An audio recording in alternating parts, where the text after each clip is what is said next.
I'm Livewire Charlie. And I'm Dangerous. And we are Live Danger. And you're watching BJ and DG Talk Wrestling.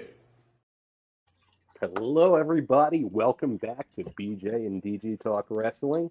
What happened this week? And again, we are without Chef the Ref.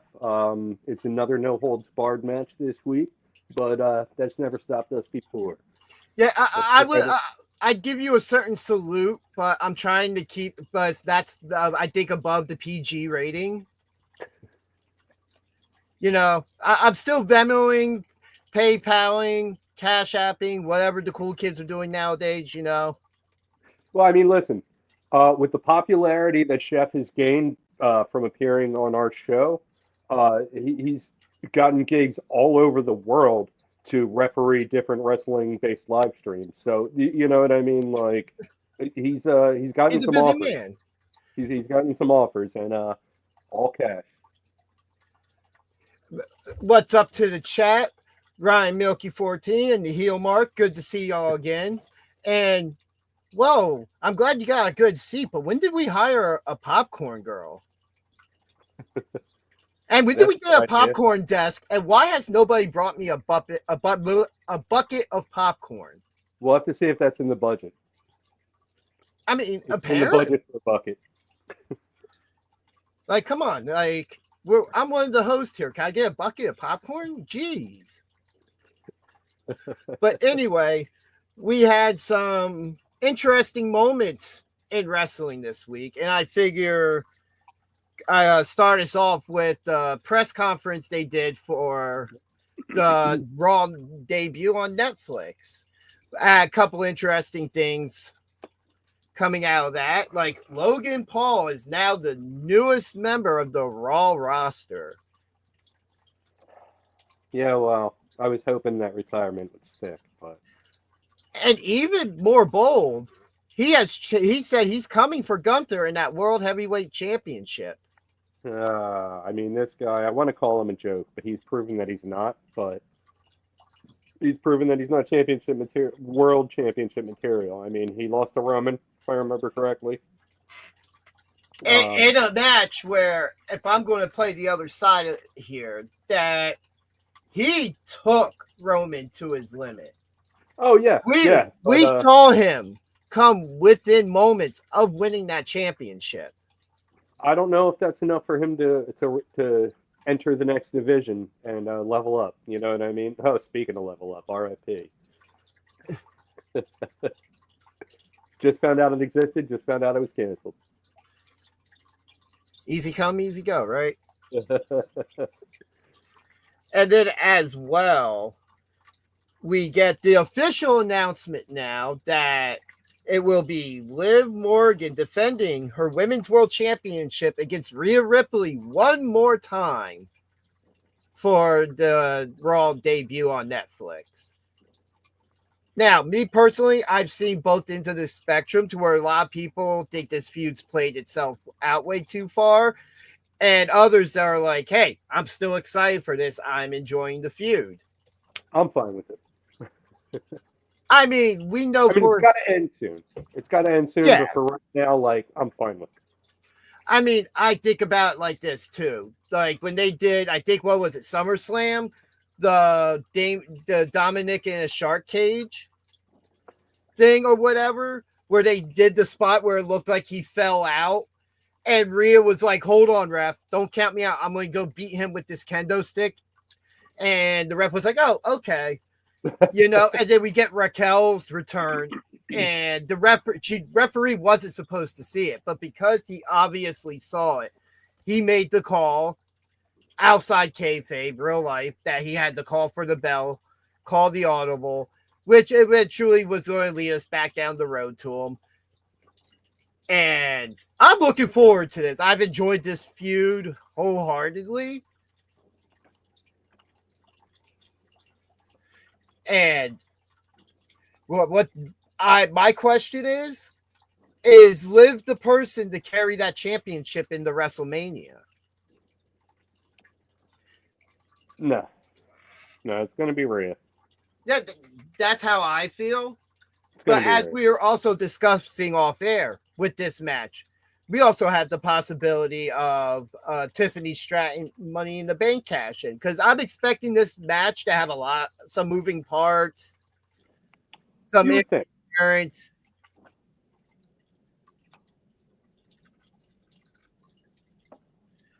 It's definitely something that could go either way.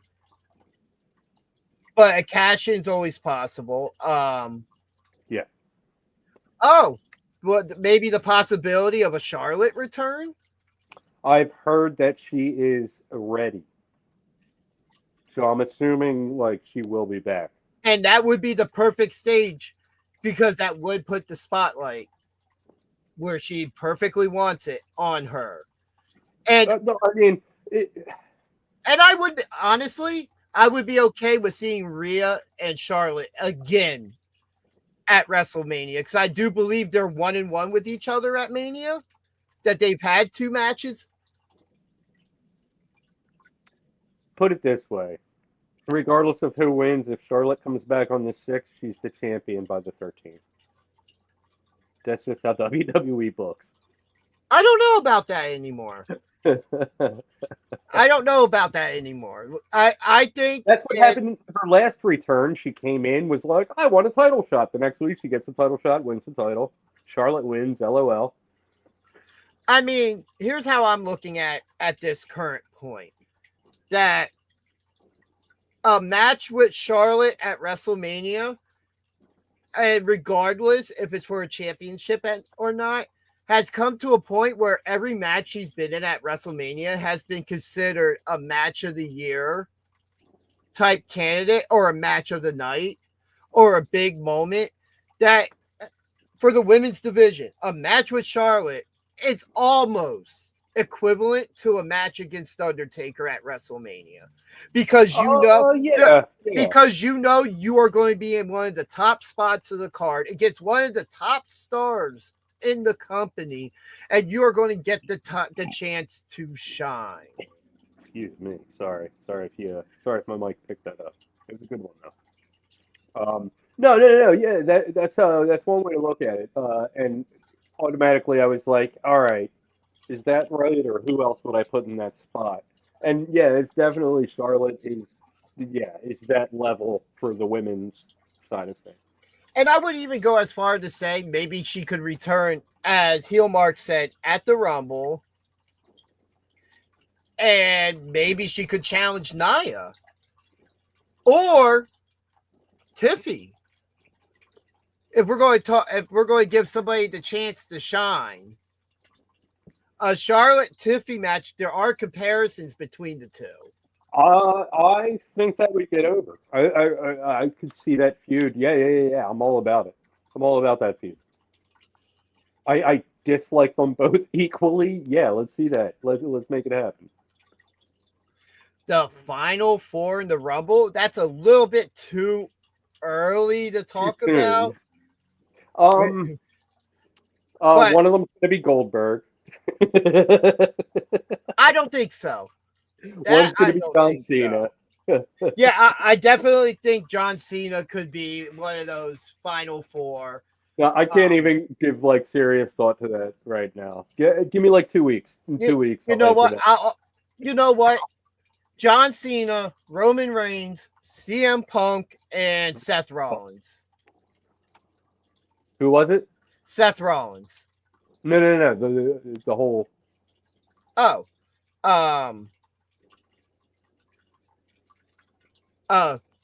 Cena, Punk, Roman, Rollins. Final 4. I want to see that fatal 4-way. If I'm just going to pick off the top of my head right now, and maybe if you were to interchange a couple people, because you never know what could happen, I would go as far to say if Joe Hendry was to appear in the Rumble, he could make it to the Final 4. And that I feel like it would be a quick in and out. I know, because they already did that with him in NXT. I think it would be something, especially if you bring him in, say, number 24, 25.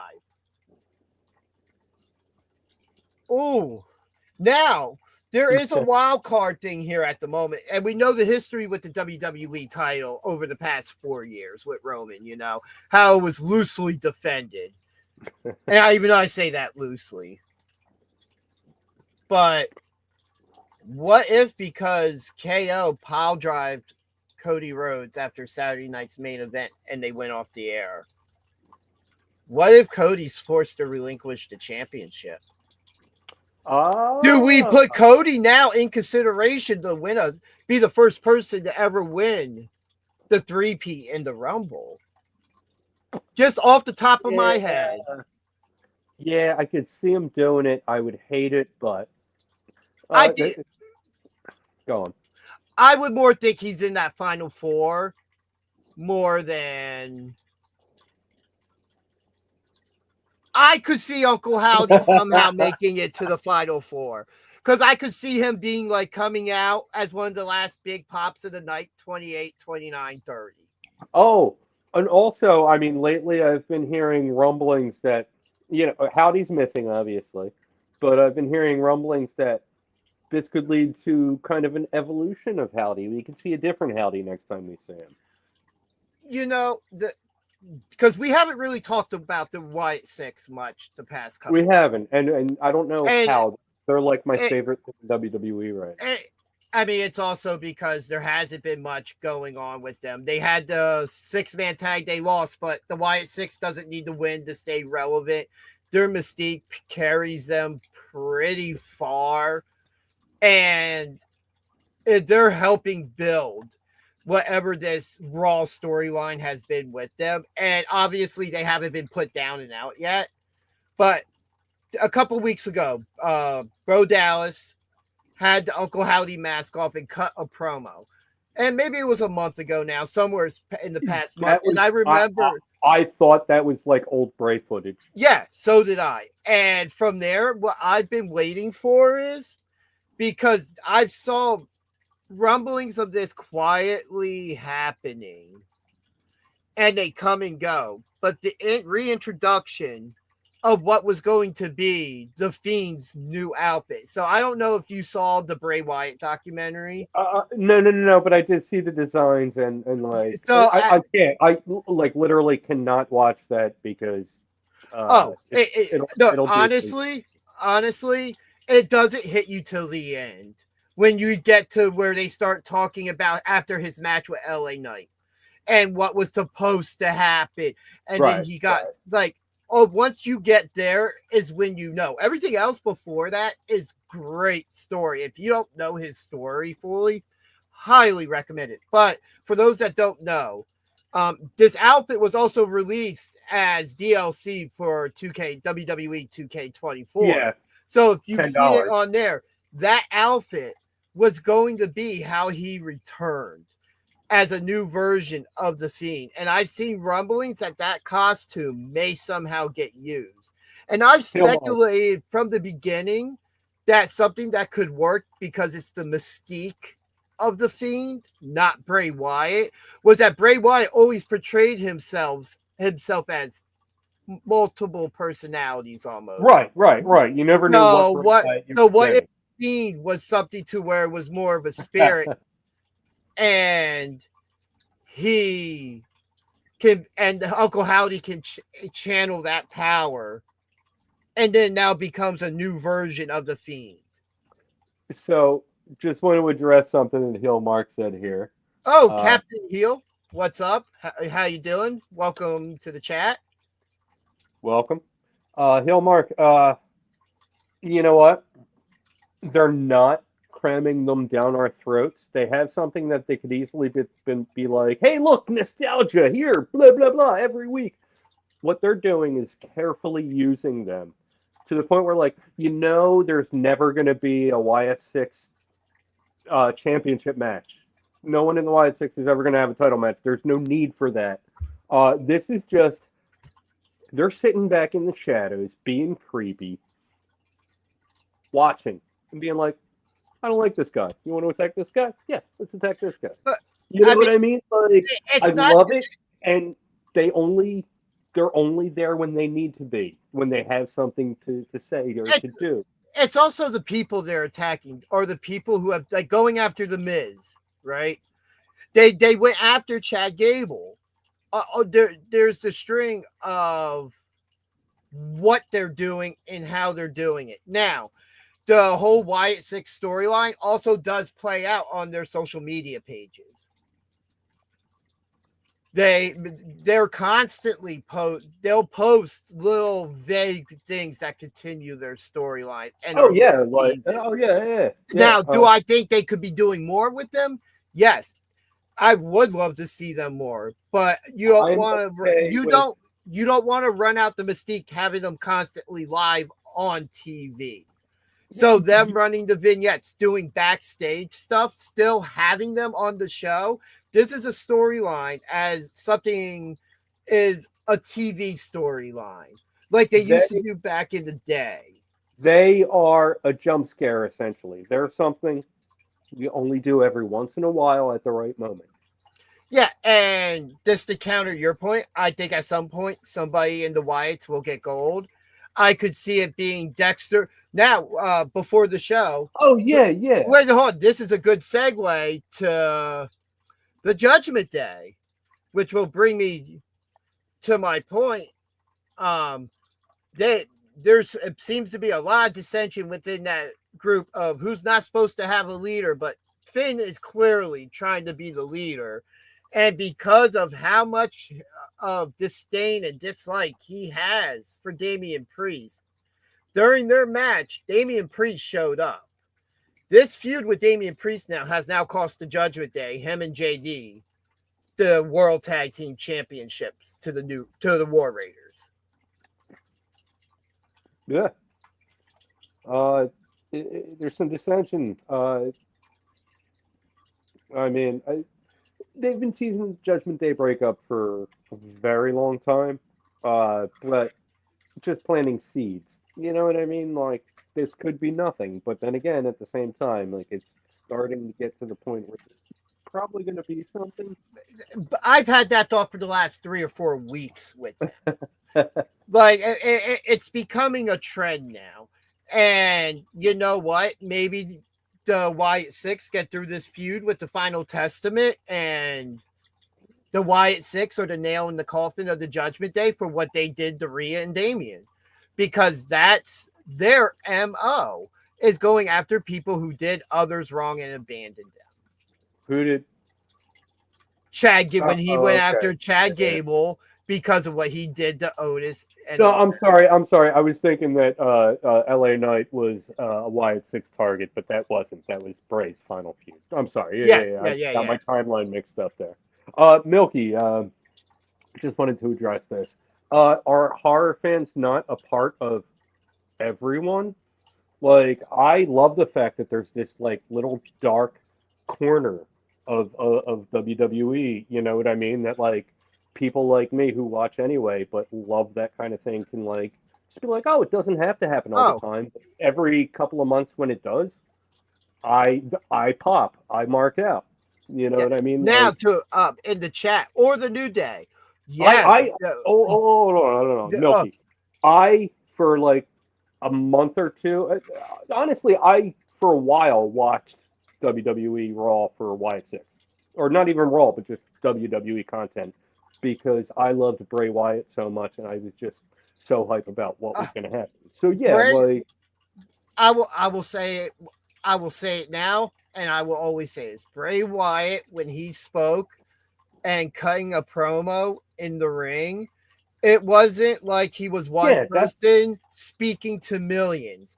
He, as a group, he was one person speaking to a million individuals.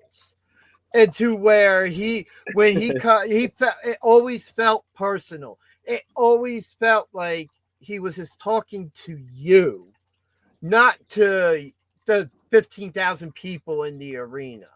Right. Like, it was like you were in a small room or in like a subway car or something, like, and it's just this interaction. Like, it was one of the greatest promo stops, and that's period throughout after the whole Husky Harris thing. Once he became Bray Wyatt and everything, the whole cult leader style, the whole friendship thing, like no matter what, it was always like he was speaking to you. And Right. that's something that's very rare in somebody's promos. Even as amazing as like and creepy as Raven's promos were, he wasn't talking to you. He was talking to his opponent, or you know what I mean, like Yeah, no. Yeah, Raven is a good example. Just it goes a different branch off. That's a different branch off the tree to where, yeah, he's addressing everybody, but he's talking to his opponent. yeah. Yeah. You know, he wants I'm the sorry. world to. Milky, And- I misinterpreted where you were coming from with that statement, but like, yeah, like I love it as a horror fan who watches WWE anyway. Like, you never know when the And- jump scare is gonna happen. Yeah. Now, another logical target eventually could also be the New Day for the Wyatts, and would be okay with that because I think the Wyatts are something to where you might be able to piece together feuds for them and have them going after multiple people on different fronts because of their mystique. You can just add another layer of that mystique to them that they aren't the heroes you want. They're the heroes you need. And kind of put that behind them. Yeah. I love every second of it, but I love the fact that it's not on every second of WWE programming. Yeah, I like how they are presented. I like that they've still been just a TV storyline and not gone over into because it's not ready for that stage yet. I think we're getting there with them and that they could have a WrestleMania match, and I'm all for it because I feel their PLE debut will be WrestleMania, in my opinion. That's my prediction. Their PLE debut will be WrestleMania. Yeah, I could see that. I could even maybe see somehow one of them, maybe one of them, or like Uncle Howdy somehow involved in an Elimination Chamber match. But the Wyatt Six as a group, I think that it's a group debut at WrestleMania. I completely agree with that. Yeah, I feel like even if it's not, even if it's just like a tagger, a 6-man tagger, or whatever, or Bo Dallas versus like. I mean, as long as it's not another Fun House of Horrors acid trip match, I would be down for that. I mean, so would I, but I don't want to see a cinematic match at WrestleMania with people. Oh, fair enough. Yeah. That's more where I'd rather see that on TV, preferably, because when you get to a PLE, I think the action should always be where the fans can somehow see it in the arena, or at least arena adjacent. So, as we get back on course here. Yeah, the New Day being brought up. Boy, they're really buying it into this whole new heel turn and the thing is, they think the fans hate them because they turned heel. No, the fans now hate them. We have a dislike for them because of what they did and said to Big E. That, and what they are like Ray Jr. confronting them backstage, coming out the locker room, like, yeah, you're not welcome in there. That's and them confront like you're a locker room leader. Like, it's absolutely insane because any other time I think the New Day would have gotten sympathy. But yeah, no, they've definitely people have made their minds up. The fans, the wrestlers, I mean, I kind of disagree, but that seems to be the general consensus. I mean, I think I don't think it's right that they wouldn't be welcome in the locker room. I mean, not that they shouldn't, that they're not allowed in there. More where I'm going, but like Big E and what they said, because a lot of what they said had truth, but they went about it the wrong way. Right. And them saying what they said was very disrespectful.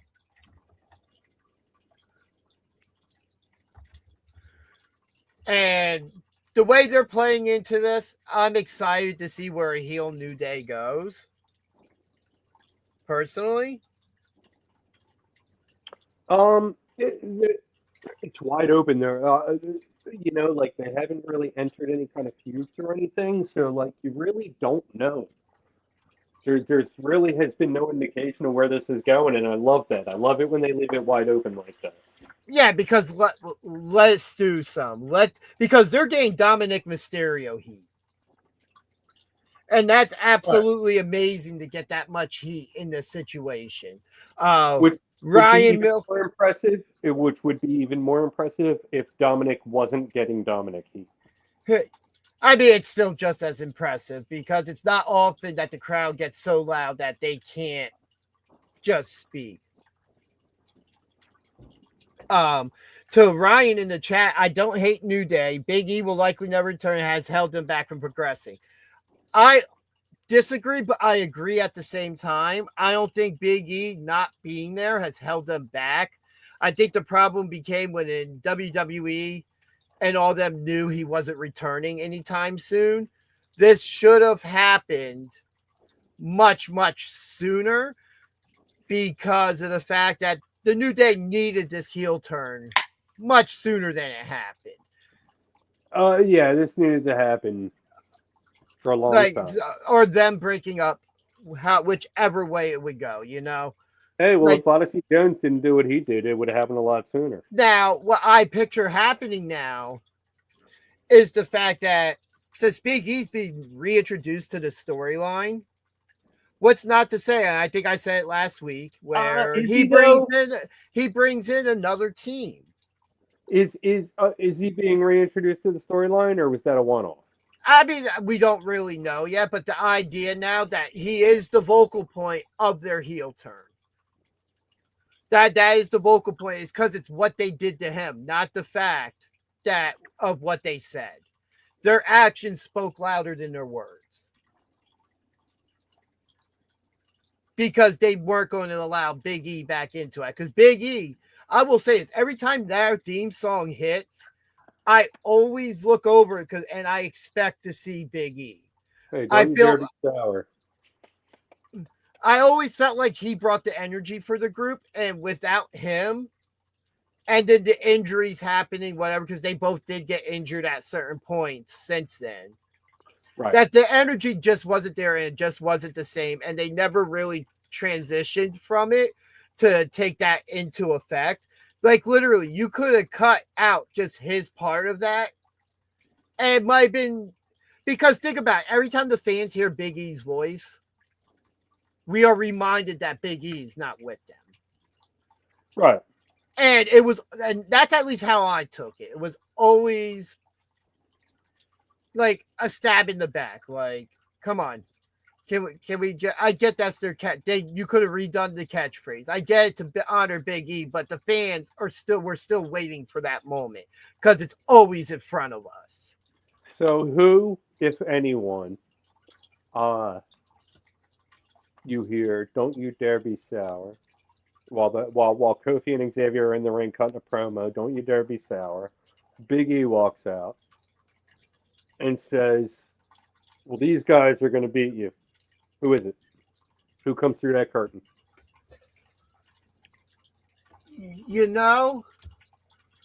That's a good question.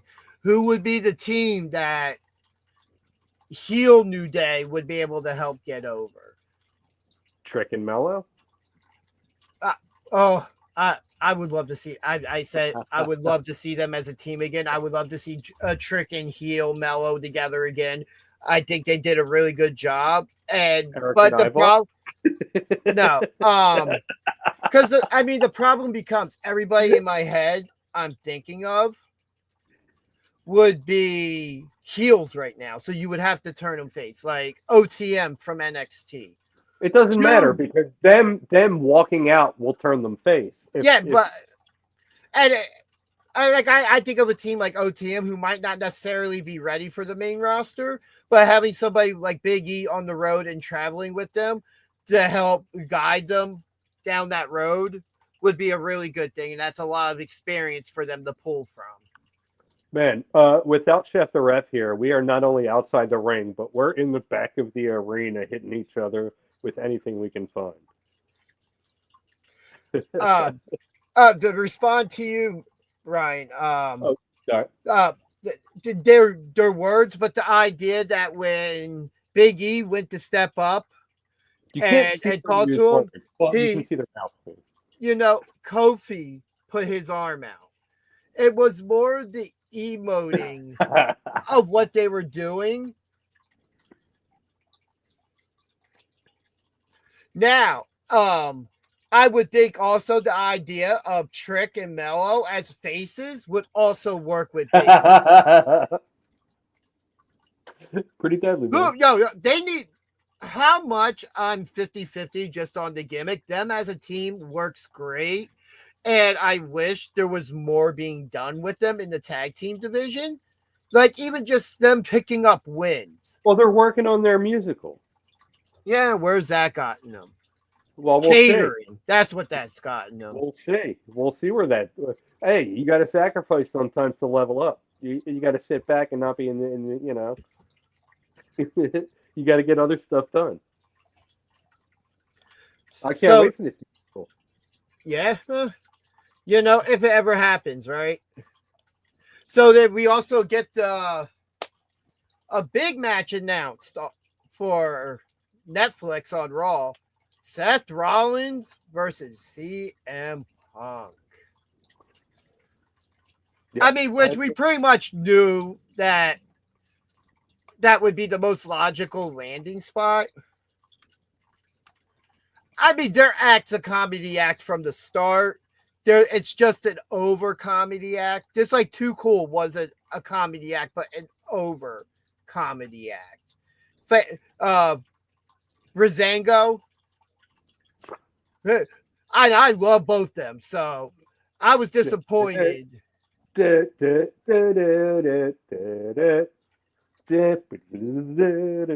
right, no. But yeah, so and wow, did CM Punk have some words to say to kick off Raw this week? It was very Those opening promos, oh my god. Like I feel like the promos hit harder than the brawl that ensued. Yeah, and Punk.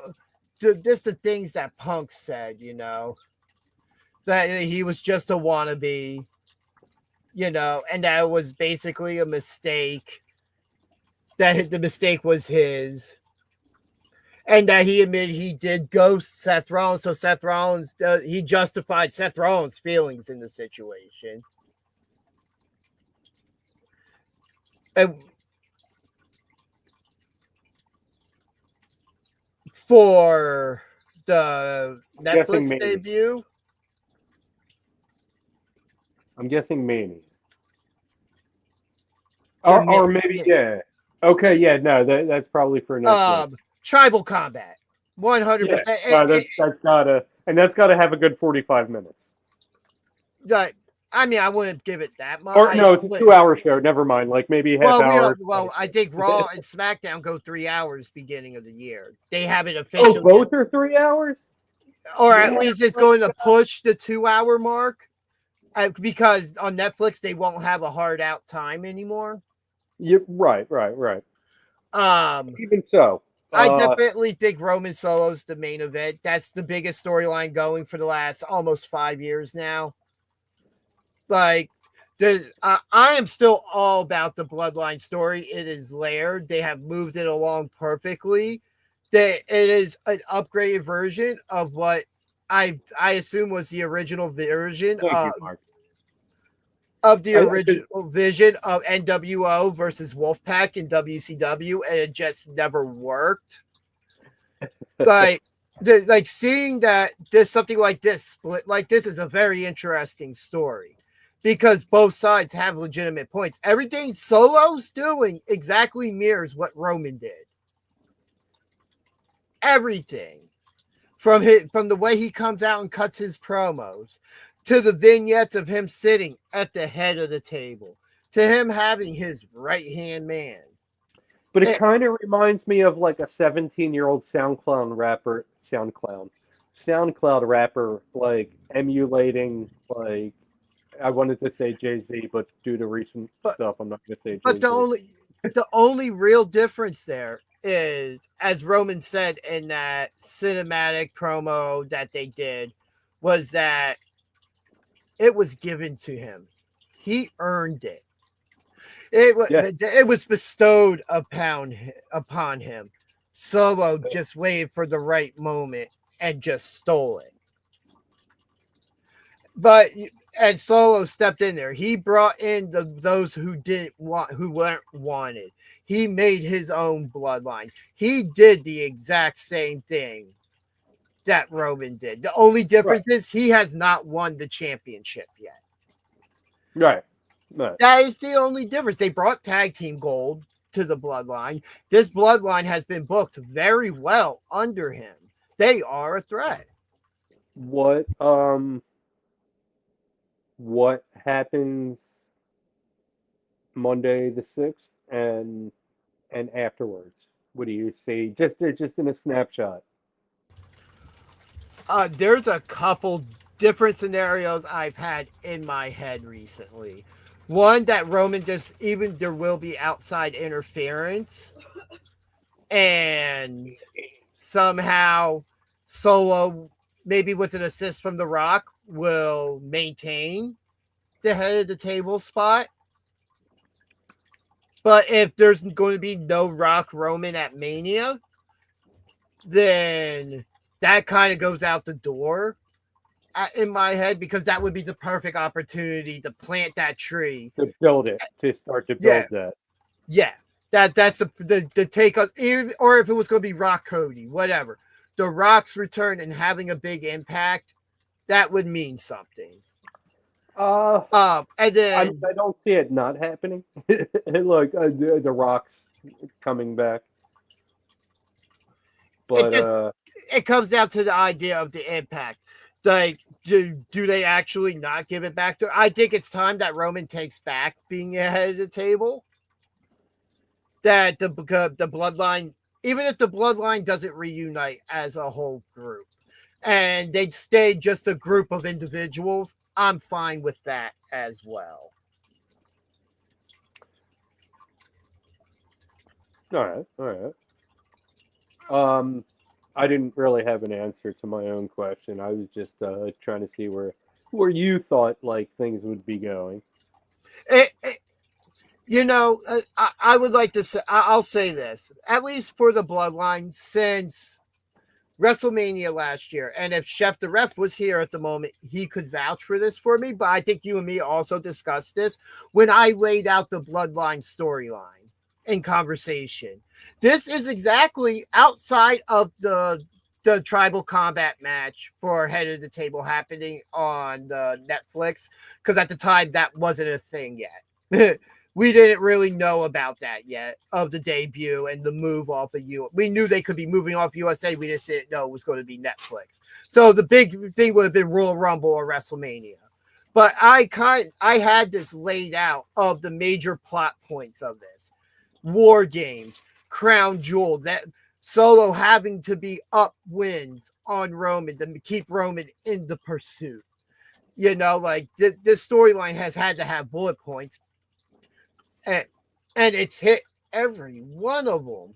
And it hasn't made it any less interesting for me, because anything Paul Heyman's involved with has been absolutely beautiful in storylines.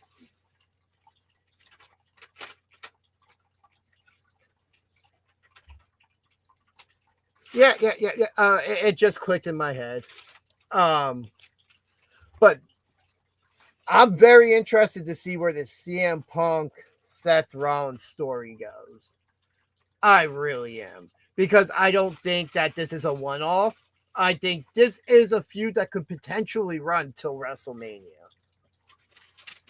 Which, and with the rumored CM Punk Roman Reigns match, I'm not sure. Yo, Dan, what is going on? One's up, sir. What is going on, my brother?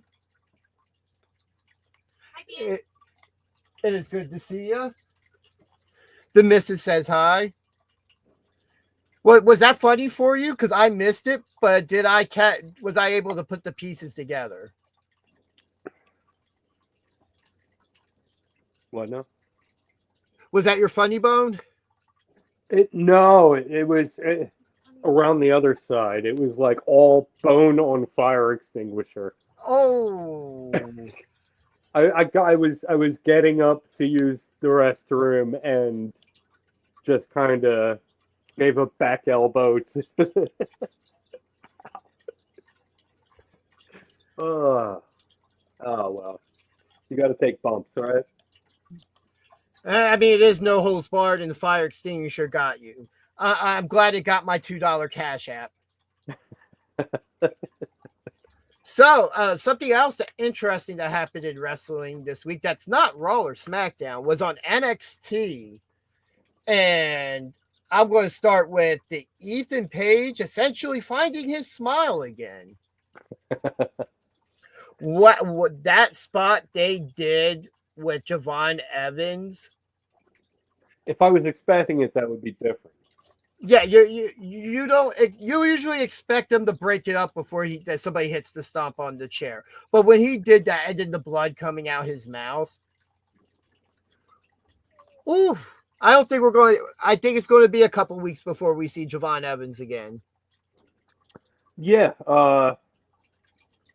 No, he definitely took a beating.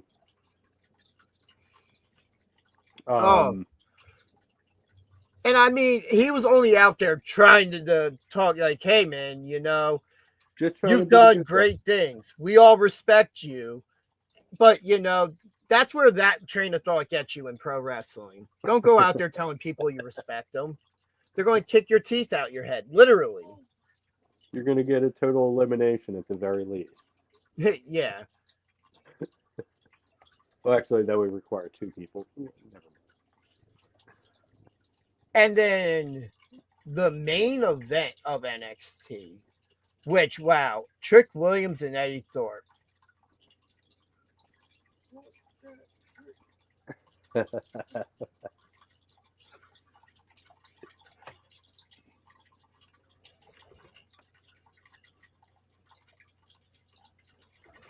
Yeah.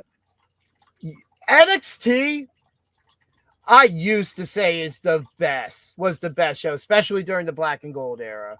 God was Triple H cooking at that point. Kindergarten colors, yeah. Black and Gold was the best. I mean, NXT's cooking again, don't get me wrong, and has been since the ditch of 2.0, maybe even a little bit before that. But yeah, yeah. I think WWE across the board is hot right now, whether it's Raw, SmackDown, or NXT. Yeah, we're level up. Oh, sorry, too soon. But yeah, Trick Williams and Eddie Thorpe, a hard-hitting match these two had. Eddie Thorpe proved he belonged. But in the end, we did not get a winner in this match because they both somehow pinned each other. Eddie Thorpe's foot, I swear, was under the rope. Trick is laid out on top of him, even though Trick's shoulders were down, but because Eddie Thorpe's arm was over Trick, 2 referees, 2 pinfalls. Shawn Michaels getting shoved by Eddie Thorpe after the match. As you said, man, his foot was under the rope. That negates any pain.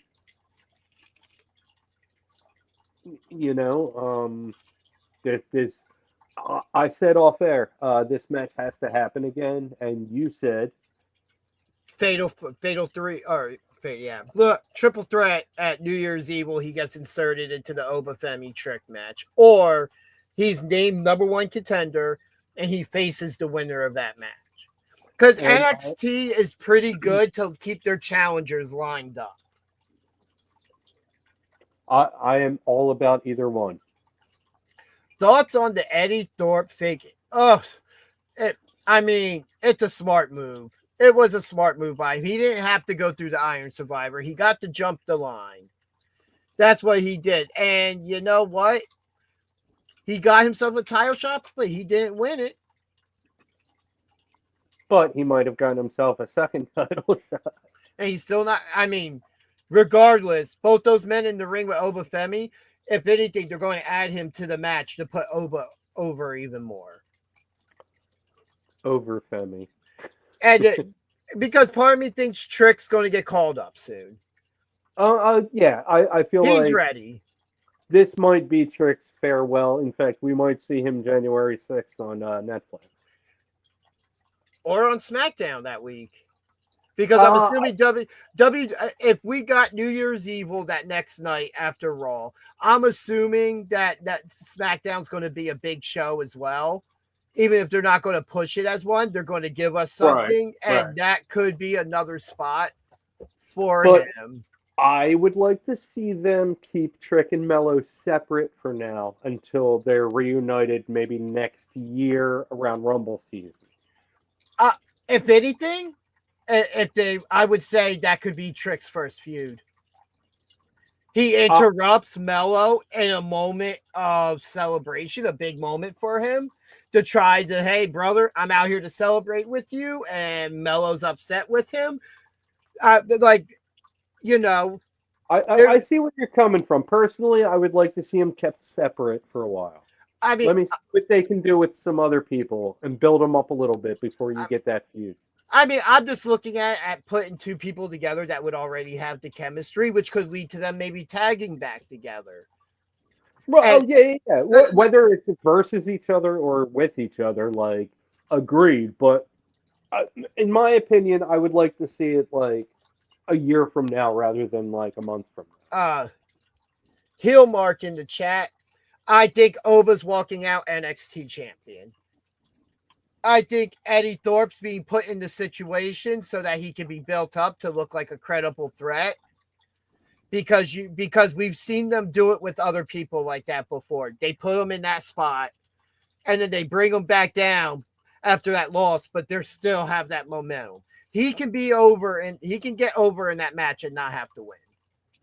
Eddie Thorpe's time will come later on, maybe as an NXT North American champion before stepping back up into the NXT title picture. NXT, if anything, is not in a rush to push their stars, and they don't need to be. They don't need. Eddie Thorpe was part of the last big wave of new people coming in. So, when they introduced everybody to get their title shots or whatever, like when Tiffy came up and all that, he was a part of that. I will always say Dijak being a part of Retribution was part of what derailed him. From the beginning. He rebuilt himself. If anybody saw Dijak in Ring of Honor, he was an amazing talent who they wasted. And then he finally got some of it back in NXT. He got called up and then fired. Yeah, like you had something there, and I could have really seen him as an Attitude Era style big boss man, but more powerful, more athletic, and more credible. Ring of Honor, I don't remember the year, but it was at least 10 to 15 years ago. Punishment Martinez versus Dijak. They had a little rivalry going, and it was some of the best hard-hitting big man. It was it was money right there, and they had both of those guys on the roster, and we're just like, no, we're just gonna. And again, that was a different creative team. I am like shaking my hand at the clouds, mad about the usage of Dijak. And can't wait to see him pop up somewhere else and make some money somewhere and do some things. I mean, with him on the indies right now, I'm always hopeful that one day he could pop up in SPO. You know, Oh my God! Is he local? Is he? Would it be a far trip for him? I don't know where he's from. That would be amazing. Johnny, get on it. but yeah, Get on man. this, Johnny. I mean, Keith Lee was another person. Has it been 90 WWE days? voiced. It has been 90 days. Oh yeah. He's been doing stuff on the Indies. He's been around. Let's make it happen, Johnny. February. We got a month. I really felt like he found his character, and he was somebody that in NXT you could take serious that would have translated to the main roster well. If they would have booked him at all ever, Yeah, not like the main roster was like jam packed at that point. Like there were definitely gaps in the programming where you know what I mean, where it's like, oh, I would love to see someone else in this spot. yeah. And then we talked about Logan Paul moving to Raw earlier. We have it official now that Braun Strowman is a member of the SmackDown roster Yes. over to SmackDown. And I'm glad to see, even if it wasn't count out, Melo get his win back, as we've been talking about him, because I think they've really horribly booked Melo in the past couple months, especially as he was the first pick for SmackDown. I really want them to keep him. Yes. Absolutely. Oh, he is. Oh, okay. Thank you, Mark. I will look into that. And then after that, Melo beats him by count out.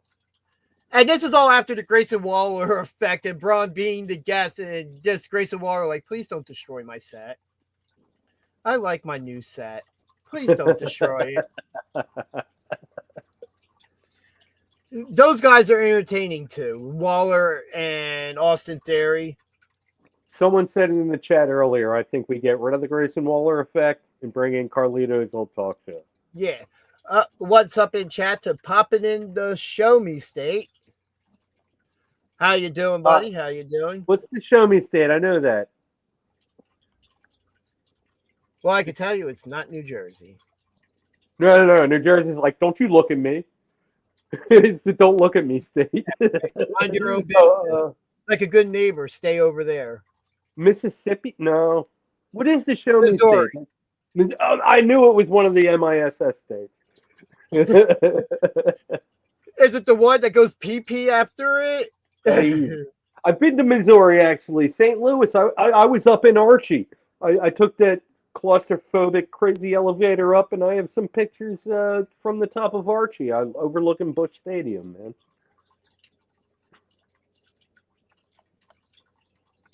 That's all. But yeah. Welcome. Yes, welcome to the show. We've just been talking about this week in wrestling, Raw, SmackDown, NXT mostly at the moment, which is going to bring me at the moment to some AEW this week.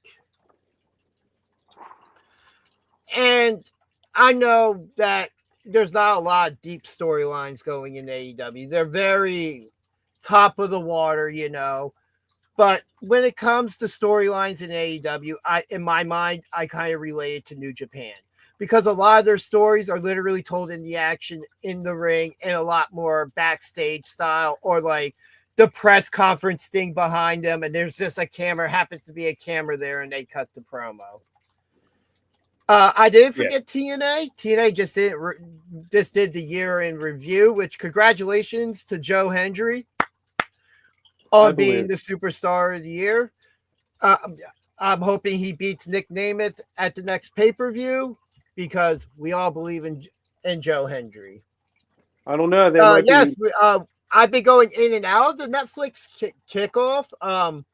I will get to that actually. Before we go to AEW, there is more from the kickoff to talk about. We brought up Gunther saying what Logan Paul said about challenging him for the world title. We had the Liv and Rhea face-off confirming their match for the Netflix Raw.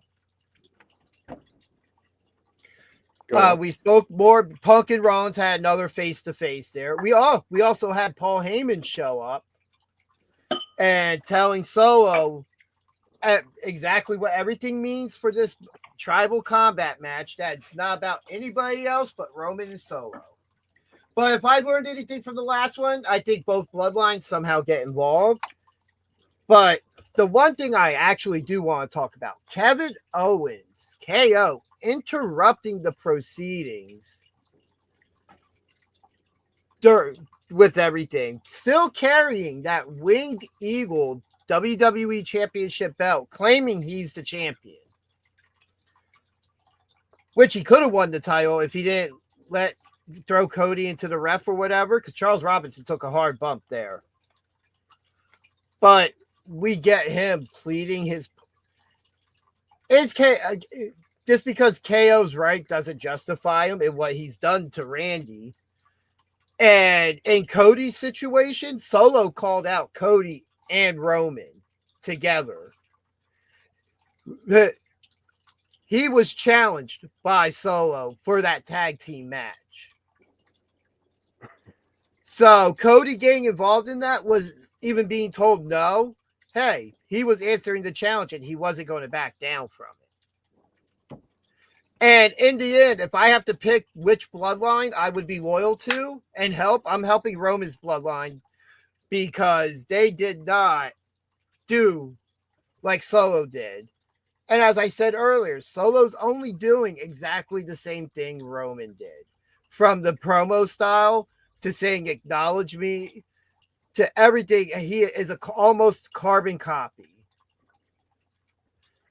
Yeah, which is just adding to the layers of the storyline. Oh, I've been a KO fan since then too, Mark. 100%. But to get back on topic with the whole KO thing. Since what were they called? The Scum in Ring of Honor. That was when KO first got on my radar. I'm not going to say KO is wrong because he does make a lot of good points. But at the same time, do you really want somebody like Solo just destroying everybody at will? Like, that was a judgment call. And like I said, Cody was challenged into it. Cody's no longer involved in that. Kevin Owens is just fixated on that. He's fixated on the fact that Randy tried being a middleman to try to sort this all out and took out Randy. Like, he's almost the equivalent of Infinity War Thanos to me. You empathize with him, but he's still wrong in the way he's going about it.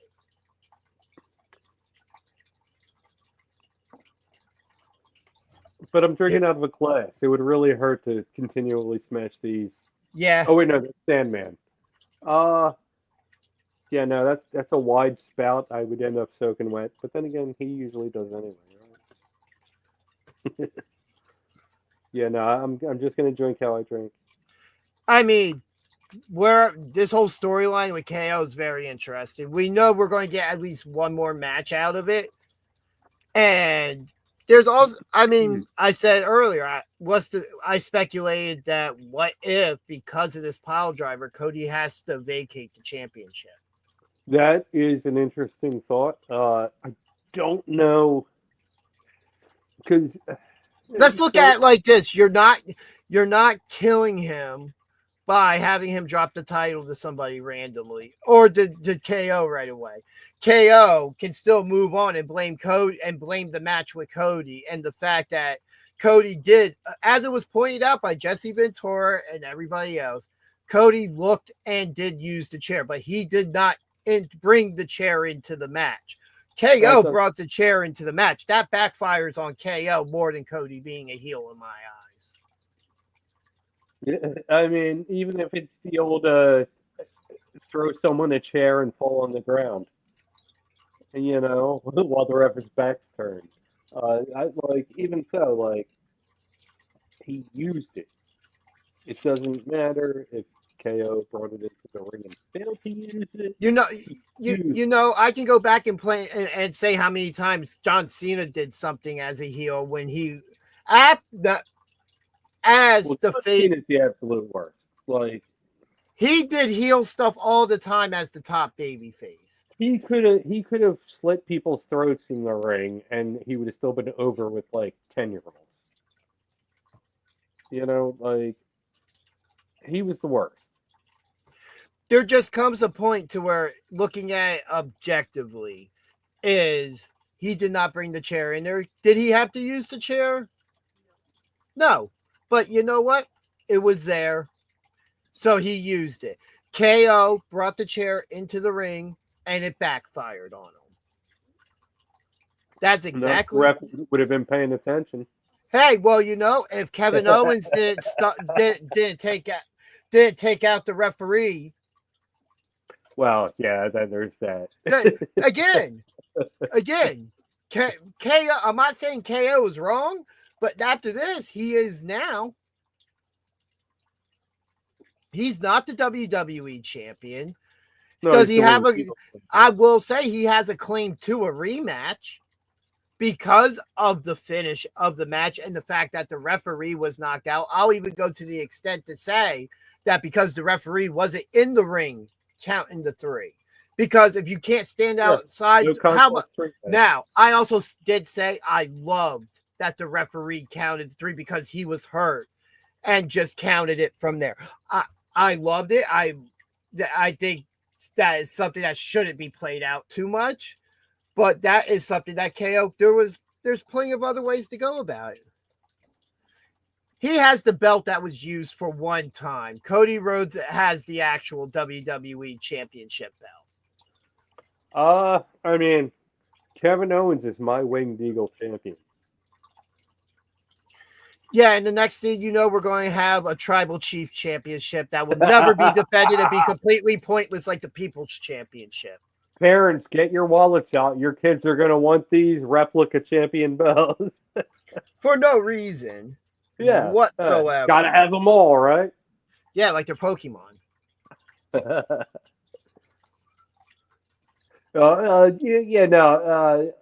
Getting to that Tribal Chief Championship thing that has been going around. Horrible idea. It's just it comes off as just kind of a merch grab. And I said to you off air, the only way that this makes any sense storyline wise is if on January 6th in where is it? Where is LA. In Los Angeles, California, on Netflix, if the Ulafala gets destroyed.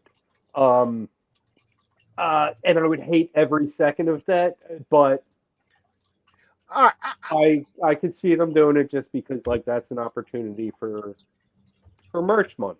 I can get to a middle ground in it, and what if the Ulafala being destroyed and the belt being introduced created a bigger tear within the bloodline to the point now that's now seen as a championship and every member of the bloodline is gunning for it. But it's like what you can't win this title if you're not Samoan. Like that's racist. No, like what? No. I mean, it would be a prop to continue a story that would eventually just dissolve one of the bloodline. In fact, I'm going to give that the first ever on DJ and BG Talk Wrestling. I said that wrong. BJ and DG Talk Wrestling. The first ever double thumbs down. Come on, where's the graphic? There it is. Well, it's raining on you, not me, so. It rained in my beer. Well, that's your watered down alcohol. That's not my problem. It's still your problem. It's a lager anyway. I see this as an absolute win. No, do not create that. That would be just as bad as them with the Speed Championship. That's with a title belt. We see the champion on TV, but we never see the belt. So why does anybody care about a belt we don't see on TV to make us want to go watch it on Twitter, X, whatever it's called?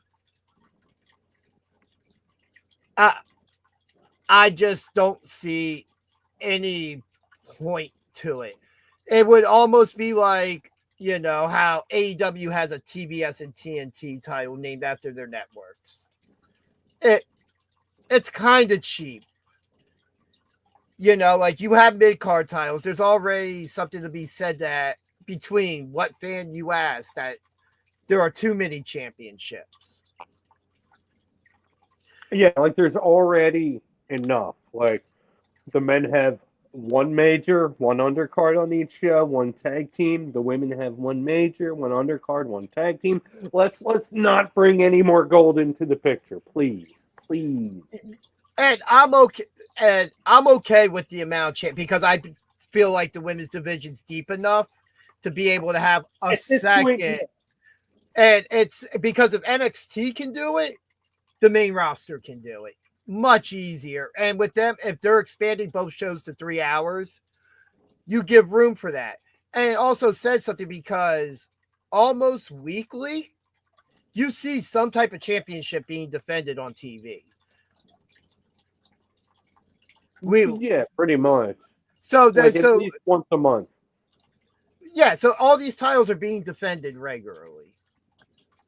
Which Braun Breakers had to defend the title 4 times out of the last 6 times in the last 6 weeks, including a pay-per-view title. And not only that, like not involved in a feud really. Like not involved in a major feud. He's just kinda he's a fighting champion. He's just like, yeah, you want your ass beat? I'll beat it. It's the US title that's what it should be. He's the US champion, right?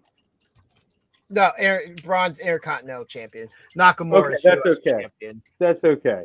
The undercard, at least one of the undercard championships, like, hate to give Cena props, but when he had the U.S. title, that was Cena who did the open challenge every week. Yes. Yeah. R-Truth also did it at one point when he had his short run with it. Now, we all know where I stand on open challenges. I absolutely hate them. I think they're a bad idea for a champion to do. But that gave us Sami Zayn, who injured his shoulder being introduced by Bret Hart at the top of the ramp. But we got a lot of great stuff. We got the introduction of Kevin Owens, who eventually beat him for that championship as NXT champion still. And he held both belts. To respond to Ryan in the chat, and that's why they took the belts off of them. Because they are involved in bigger storylines, and those tag team titles down one. Yeah. Those I give up. Okay, another one. Oh no! I was just saying that about the speed titles. Like, not necessary. The closest I've seen to it being acknowledged was, I think, Candice LeRae at one point. They said it on TV with her and Johnny standing near each other when DIY first won the tag team titles. Otherwise, they don't get brought up. And if the announcers bring it up, all right, so if you bring it up, what's going to make me remember if I don't see him with the belt, that person's the champion? Because I think Dragon Lee's the men's champions right now. The women's tag team title belts, I'm okay with because they've been defended across all 3 shows against all competition. They're getting regular time. No, I'm fine with the women's tag titles. I feel like they're the division on the other hand. The division on the my bad. They have a huge talent pool, so those titles are kind of necessary. Go on. I mean, I'm assuming that you can look at the matches up other ways that people would post them other ways. But yeah, the speed matches only being on X. But like I said, if I'm not seeing the person with the championship, what's reminding me they're the champion? Now, WWE has across tag team wrestling, you can go back and look at their history. But there is. No. There is a tag team. You have Metaphor. You have who did Bianca and Bianca and Jade beat to win them back? Isla Dawn, Chelsea, or the Goth Girls. Yeah, there's the Party Girls, the Goth Girls. You have your Fusion Collection. You have tag teams that Kaden Carter and Katana Cross. What's up, Amanda? Amanda, how you doing? No way. Yeah, Speed actually, that's a real thing. I've never They kind of pushed it at first. I watched the original tournament when I think Andrade won it, or whoever he beat for, and it's cool. I like the concept. Quick 3-minute matches, like everything's preset, and it's always a tournament. So feature it on TV a little bit more. Feature the champions on TV. Give me a reason to want to take the 5 minutes out my day to pick up my phone when I have a moment and watch this. Because that's the idea behind it. But you're not giving any reason for me to shift over my viewing for that 3 minutes if I'm on YouTube watching something. I'm like, oh, look, it's 12 o'clock. This is happening. If you're not even going to feature your champion on TV. But on the other hand, to where the women's tag team titles, I just feel like I wish they were featured more on NXT. Otherwise, those titles have been cursed for like the last 2 years since Mercedes Moné and at the time Sasha Banks and Naomi walked out with the title. Oh, that's right. It was, yeah. Like ever since then, it seems like they've been cursed. But I'm hoping that swings back around at one point. I like that they didn't vacate them. And letting whatever. Sorry, no. The Goth Girls, no. Isla Dawn and yeah, the Unholy Union. Yes. Is the Goth Girls. The Party Girls obviously is Katana and Caden. Yeah, Mark, you mentioned that last week. Right there with you. Like she's amazing. Alba Fire. There we go. That's it. Alba Fire. There we go. Thank you, sir. Thank you. And I can't even remember her name, like her other like wrestling name at this point. It just comes to she a was point. Someone she had like an indie name before she became Alba Fire, but I can't remember. And to go back. To go back to what I'm saying, when I look at tag team wrestling, Elbow Fire.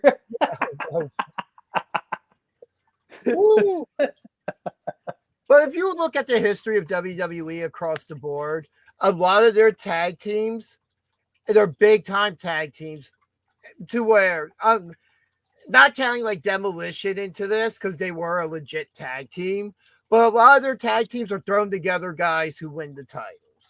It is a regular thing in WWE, unlike most companies, to where they have a legit tag team division. In the Attitude Era and Ruthless Aggression era, we had a surplus of tag teams. Like you had a well-built tag team division. Tag team wrestling isn't built like it was before. It's making a comeback, and we see it much more now. Like and we're seeing a lot of the what is it called? Never mind. Go on. We're just seeing pure tag teams making a resurgence. Like look at right now. You have the War Raiders as the new World Tag Team Champions. You have DIY who were originally a tag team, separated, are now back together again. Usually it's the opposite way, with WWE. Right. And they're tag team champions who just beat the Motor City Machine Guns for those titles, who beat the Tanyans for those titles, who are a legit tag team. So it's making a comeback. And tag team wrestling across the board, even in the indies, is making a comeback. Like tag team wrestling has gotten really good the last 2 years across the board. Oh man. Well, we're going to see Penta in a couple of weeks, but for 2 weeks, it might be a little bit longer. For 2 weeks, I've seen people talking about this promo, and I've missed it both times. Whatever the flashing zero or whatever, but I guess it's Penta would make sense. Yeah. Oh man, do not!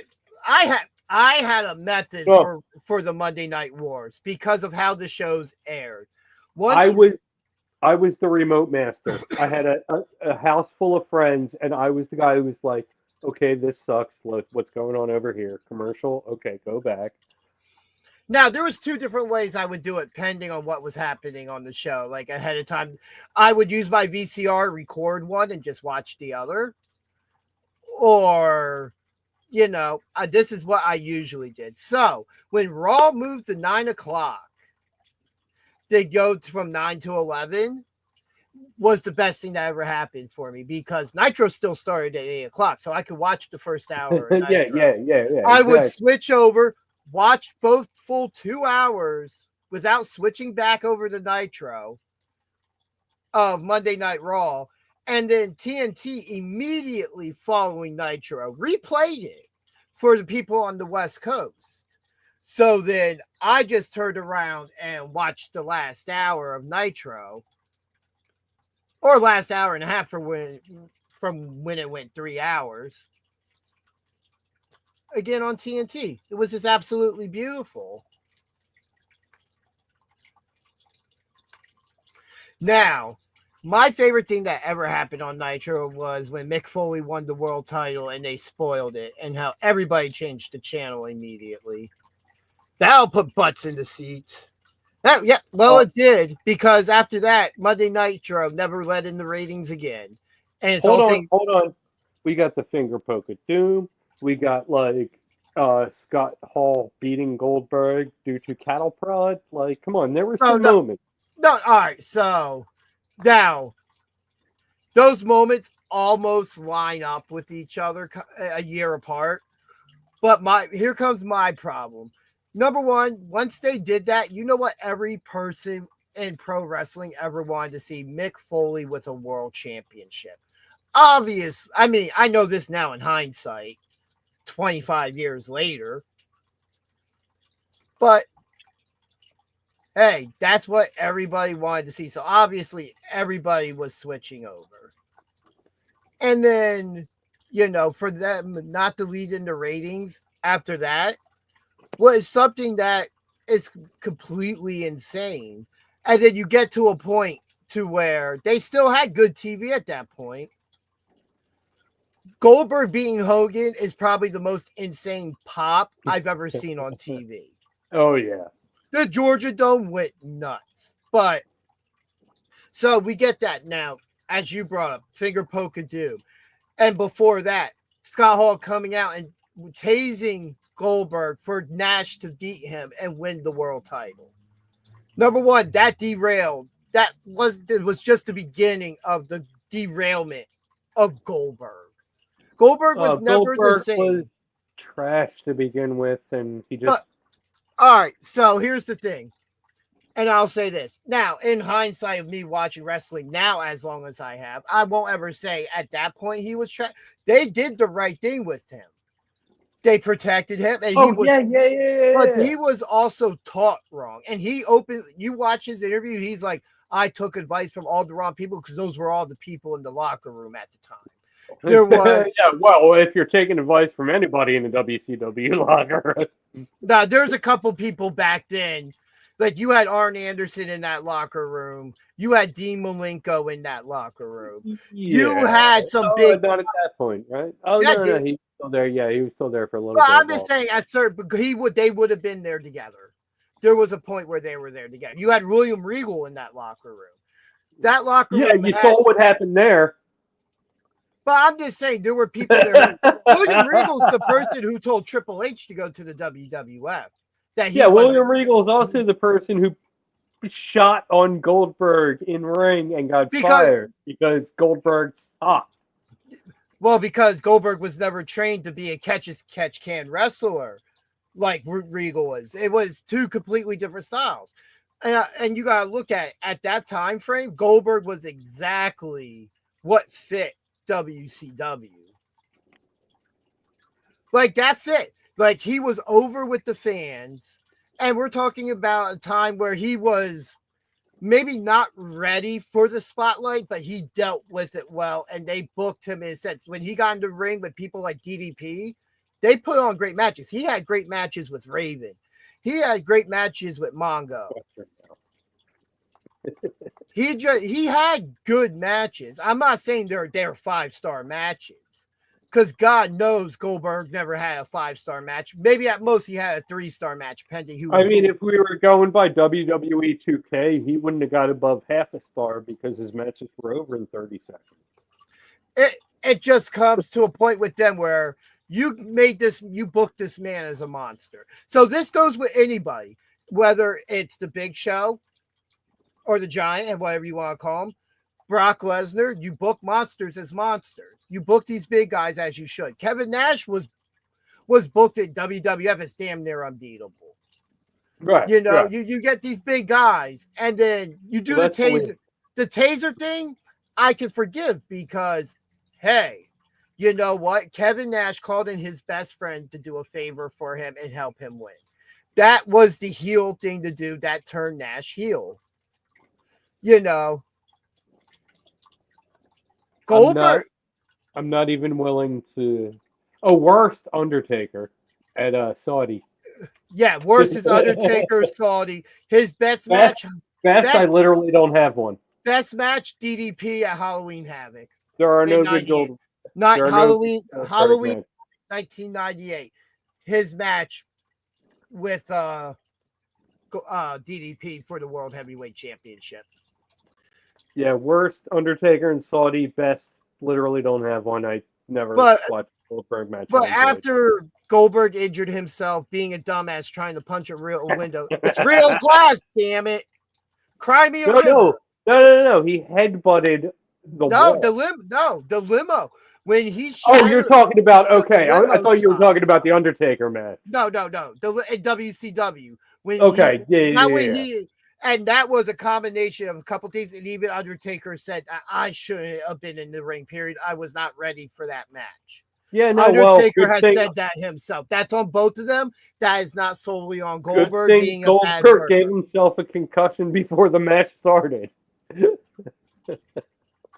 I mean, that's also was Goldberg's MO to bust himself open. He went too hard like a dumbass. Everybody came out concussed and salty, you know. The Prince got what he wanted, a shit show. And was that when the plane got held up?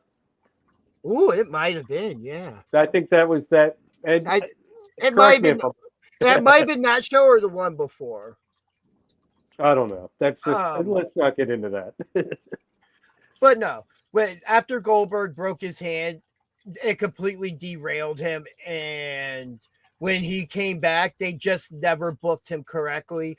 And I hold it in the same light as when they got. But I'm just saying, the way you book it means everything.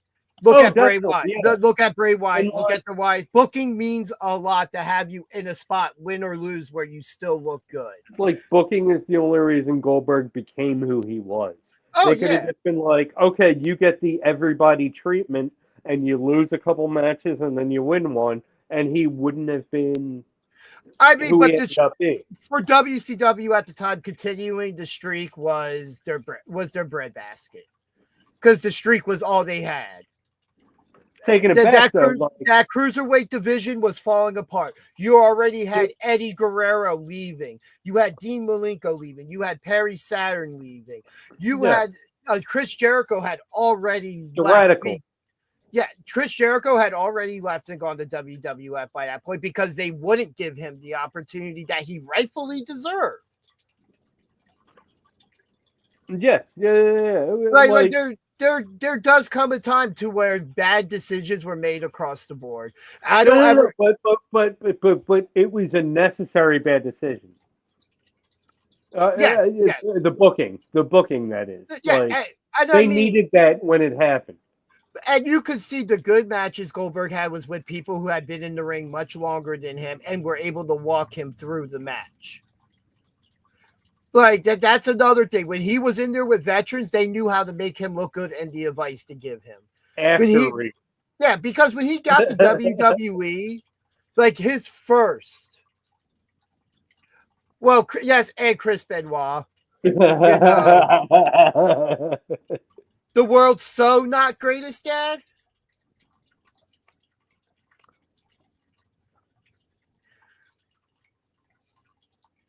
Anyway, moving on, since the name had to be spoken. I thought we were just going to give it the Voldemort treatment there. Oh no. We're not affiliated with anyone. We can talk about the legacy of certain people who other companies decide to ignore. Chris But I Benoit, don't. an amazing wrestler. What happened happened. I have no judgment. I am just judging based on. I'm just a information. fan. I am just a Yeah. fan. And at that I point, can only feel speak like on what I saw. I feel like it's a good moment for this.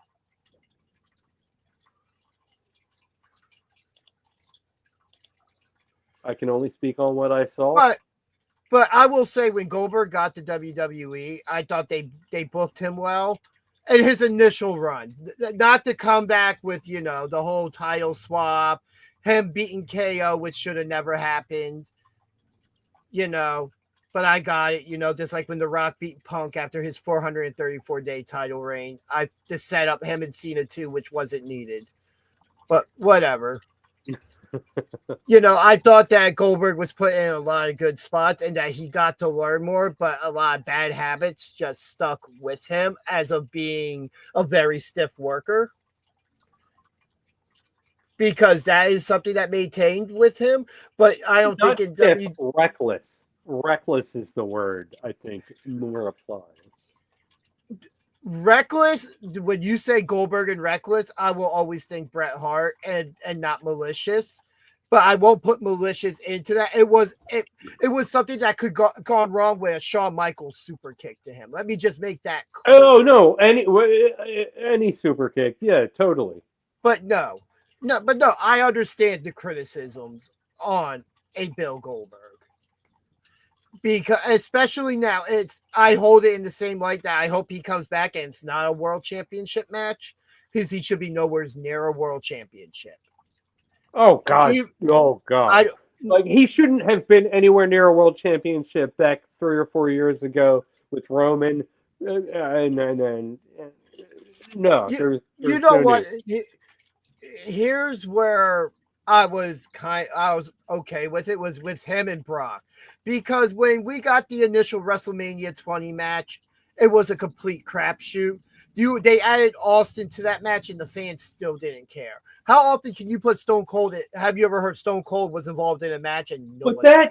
But that's because the fans knew both were leaving. Yeah, and that's why that match should have never happened. Well, obviously, yeah, but I in all honesty, because I go back and look now, I'm like, I didn't mind their matches when they happened and they actually got to have a bit of a feud. It just sucks because Goldberg's also not good on the mic. Right. And yes, heel mark. I did say that. I agree 100%. Goldberg should have never beaten KO for the title. It was hey, Goldberg should have never beaten Bray Wyatt for the title. Every time Bray Wyatt held a world championship, he shouldn't have lost it how he did.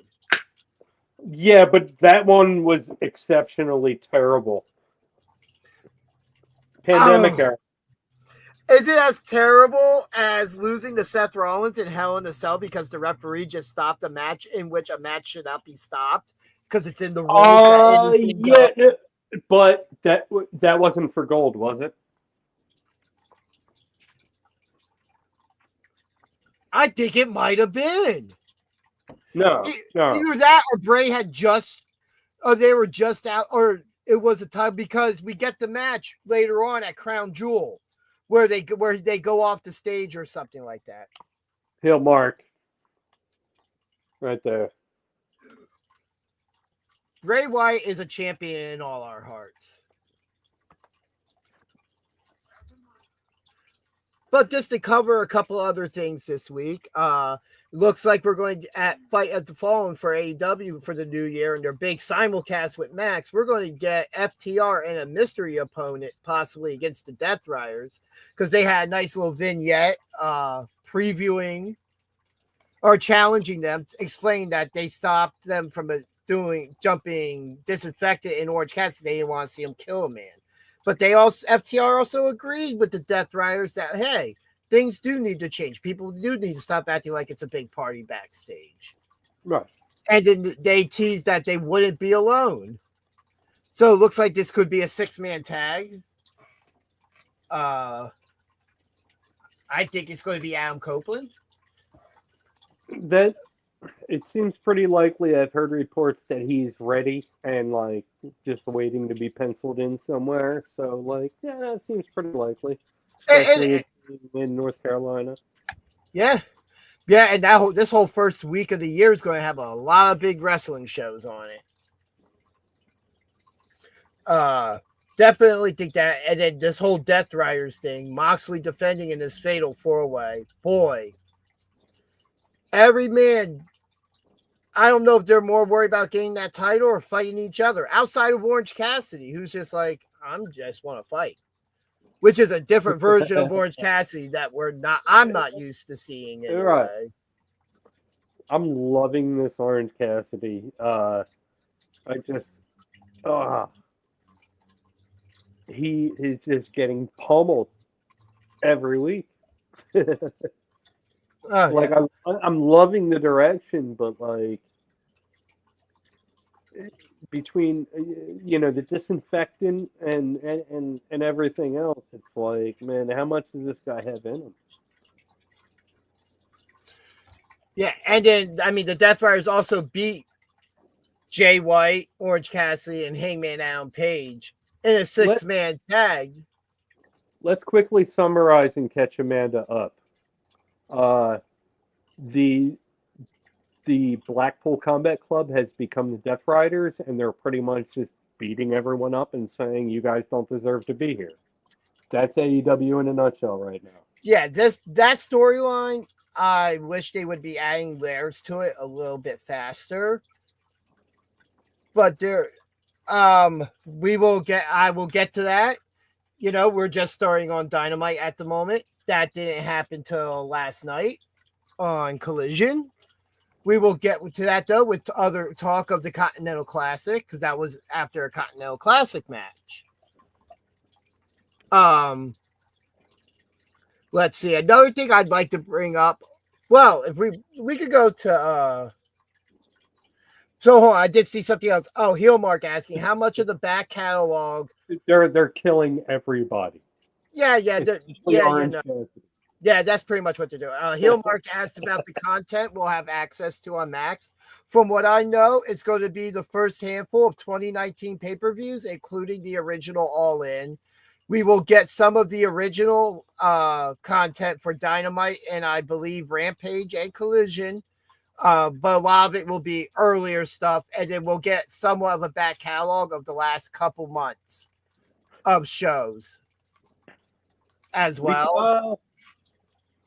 We should do some reviews. We should review some of that stuff once it becomes available.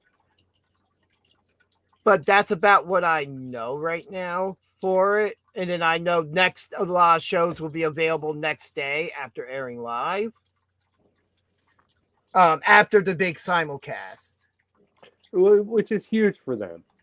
And there was a conversation I had where discussing why they didn't do this sooner and go to streaming right away. In my opinion, you got to build content. WWE was able to do the WWE Network and then eventually go over to Peacock and now Netflix with Raw because they had 40, 50 years of content already. AEW is only 5 years old. Ring of Honor has Honor Club. They have 20 years of content. TNA has 20 years of content. Wait, who owns the ROH tape library, though? Tony Khan. AEW owns the... So there's 20 years right there. But that's only of Ring of Honor. And he didn't own that right away. He didn't own that to the third year in. But regardless, I mean, that's no. I'm saying now, yeah, yes. But if his main brand is AEW, just like WWE, right? You wouldn't launch. They didn't really launch NXT fully into the public's eyes until the WWE Network. Well, no, yeah. But I'm saying eventually, that's something that we could possibly see. I mean, I'm hoping at some point, but I'm just saying them getting this streaming deal, getting this deal together. In the end, the cash bag for Tony Khan is AEW. It's not Ring of Honor. Ring of Honor is almost like their NXT. It's not necessarily developing talent, but it's another brand. Maybe more like Raw SmackDown. The only difference is there's 20 years of history and Yeah. But I think that, so as I know with contract negotiations that happened with that, Ring of Honor was brought up as part of the deal, but they're being shopped elsewhere. Turner didn't want nothing, or Warner Brothers Discovery didn't really want it as part of this package. It could eventually become part of a separate deal with them, but not as part of the AEW deal. Now, getting to answer heel mark, initially yes, because just like with WWE, they didn't have all their content fully digitized right away to go onto a streaming service.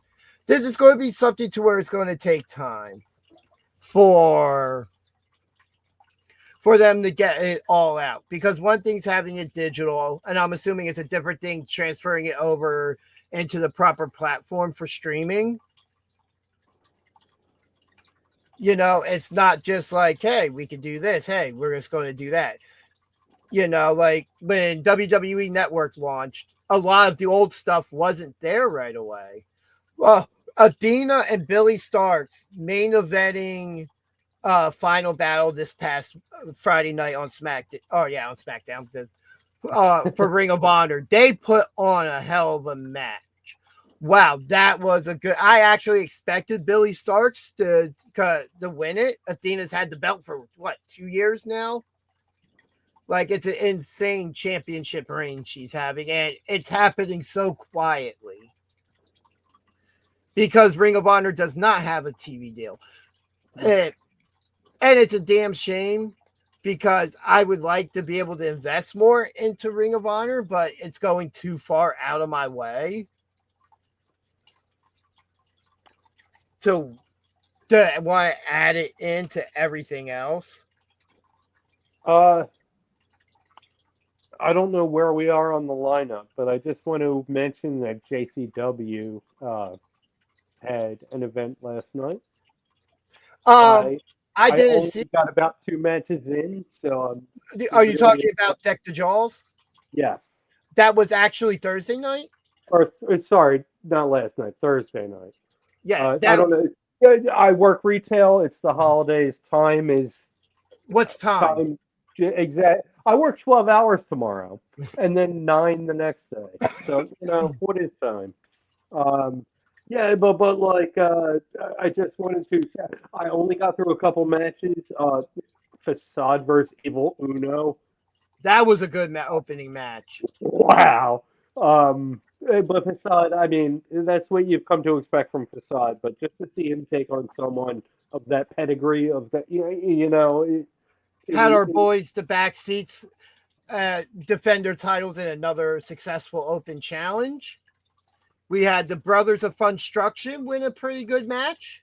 Danny Moe successfully defended her women's championship there.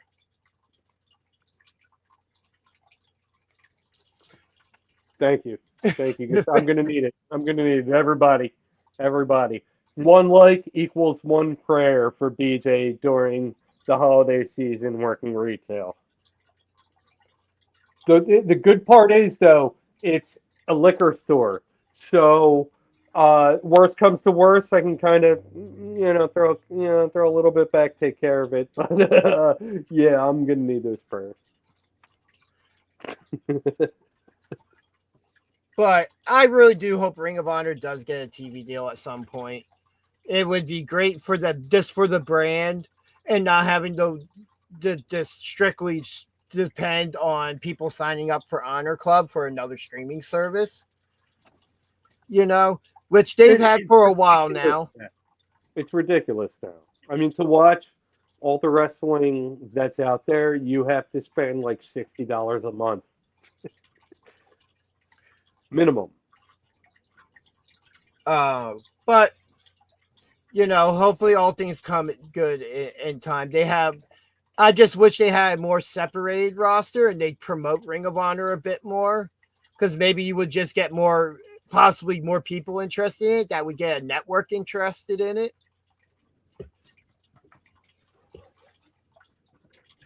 I'm in I the think liquor store. Club's $10 a month, I believe.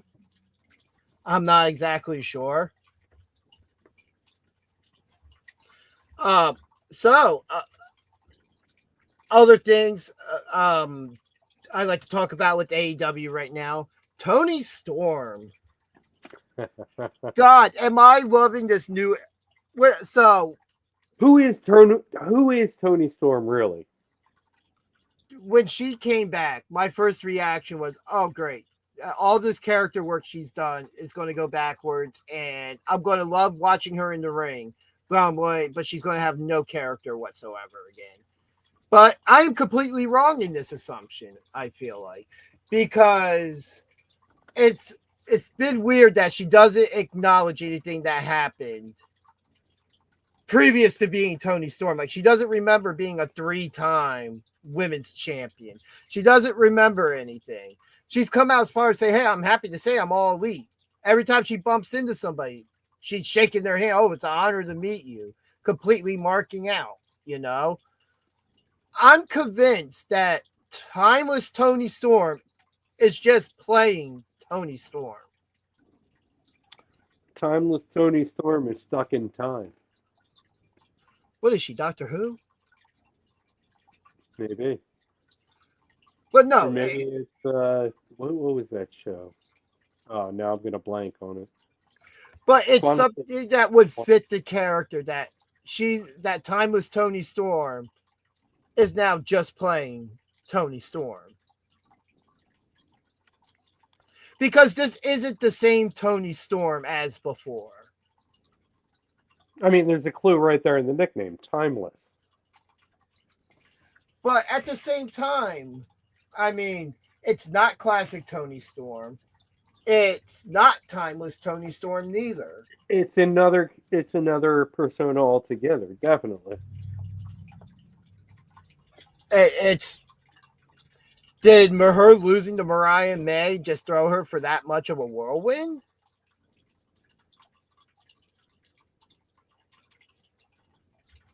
Hey man, why you gotta take a shot at me for, man? Where are the mods at? Can the mods Mods. take care? Mods. We're talking about mods here.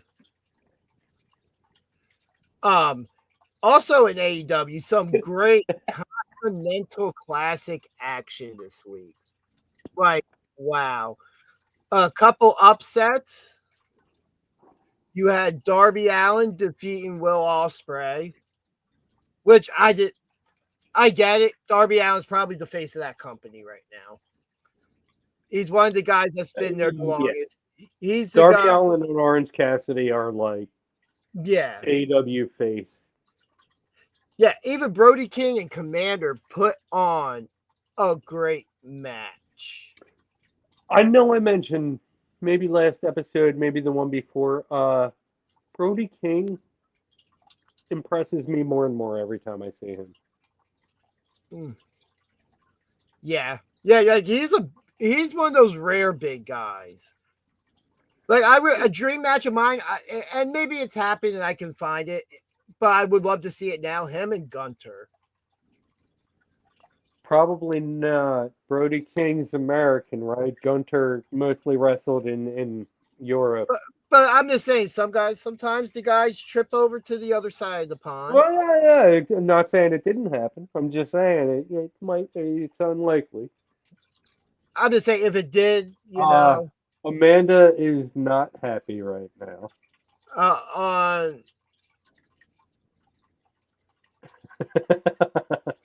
This is true. This is true. The doctor has a weird thing about being ginger. Amanda, how could we better serve you? Are you objecting to all the AEW talk?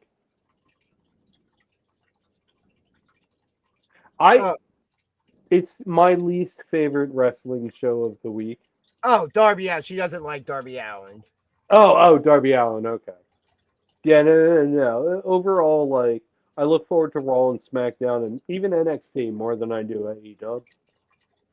There's I'm things not about a WWE mark or anything. Go Easy, Trent. Chill out, Trent.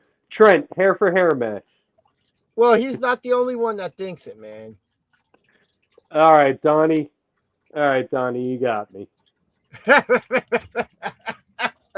You got double marked. You're right, Donnie. I mean, if it's one storyline that's been dragged out and fans are kind of 50-50-ish on it, it's the MJF Adam Cole story. Because due to injuries, we had to wait a whole nother year. Because now that I look at the booking and everything they said in their promo this past week with their face-to-face, is that I think that their match was supposed to originally be for the world title at World's End last year, and it couldn't happen due to injury. MJF was going to be on his way out the rest after his run, and instead Joe got the title, eventually dropping it to Swerve and so on now. But that is one match I am still looking forward to, because these two they got a nice little fire lit under this feud. Oh, yeah. And then we got Wrestle Kingdom and whatever else happening right around the corner from that. Like, AEW needs to not book big shows like that back to back.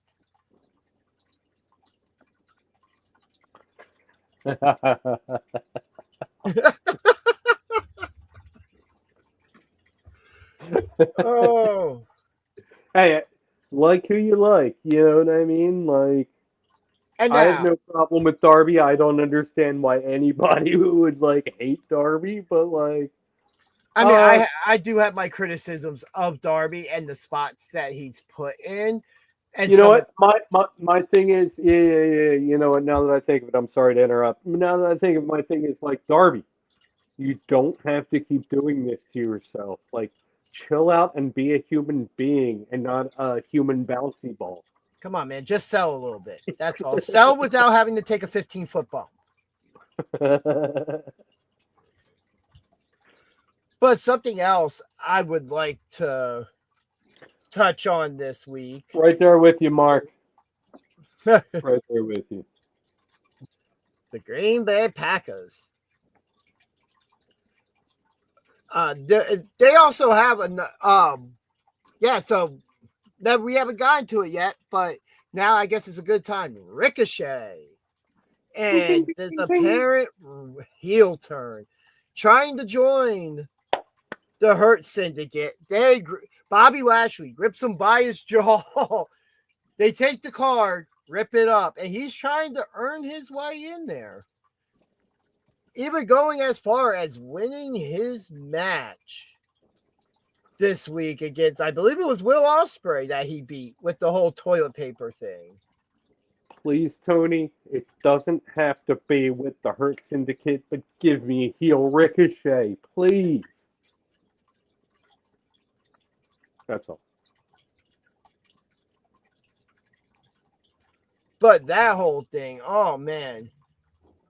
Like, he even went to the point where somehow he had toilet paper at ringside and acted like he wiped his butt and threw it on him.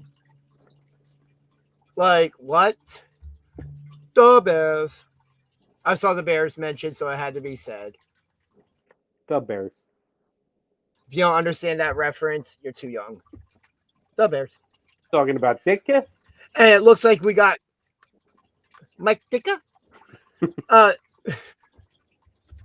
We have now, it looks like we got a possible reunion somewhere down the line with Chris Statlander and Willow Nightingale. And Chris Statlander also challenging Mercedes Moné for that TBS women's title, and her accepting. So it looks like, I think that's Fight for the Fallen or World's. No, that might be World's End. Yeah, I think it was World's End. But either way, that's looking like it's going to be an interesting match. I got Statlander in this one.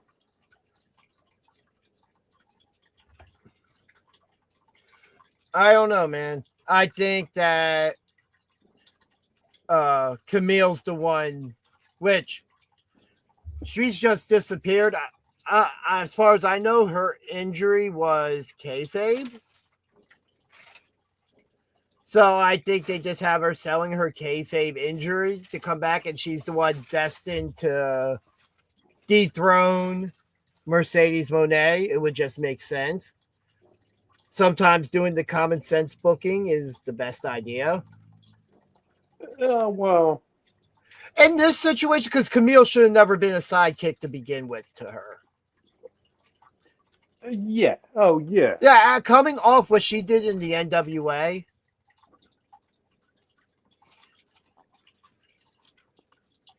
Like, I feel like that was a bit of a disservice to her. You could have introduced her in so many other ways, or even still in that spot and just had her turn quickly and be like, no, I'm here for that championship. You're not going to disrespect me. We're going to do this out, and we're going to have it out now.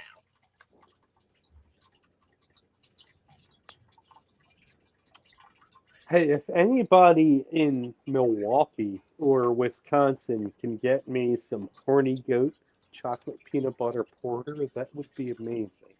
I see there's I see there's something going on in the chat about people being in the Milwaukee area, and Horny Goat has recently stopped distributing to New Jersey, and that was my all-time favorite chocolate peanut butter porter. So if anybody can, let me know if you can send me some of that.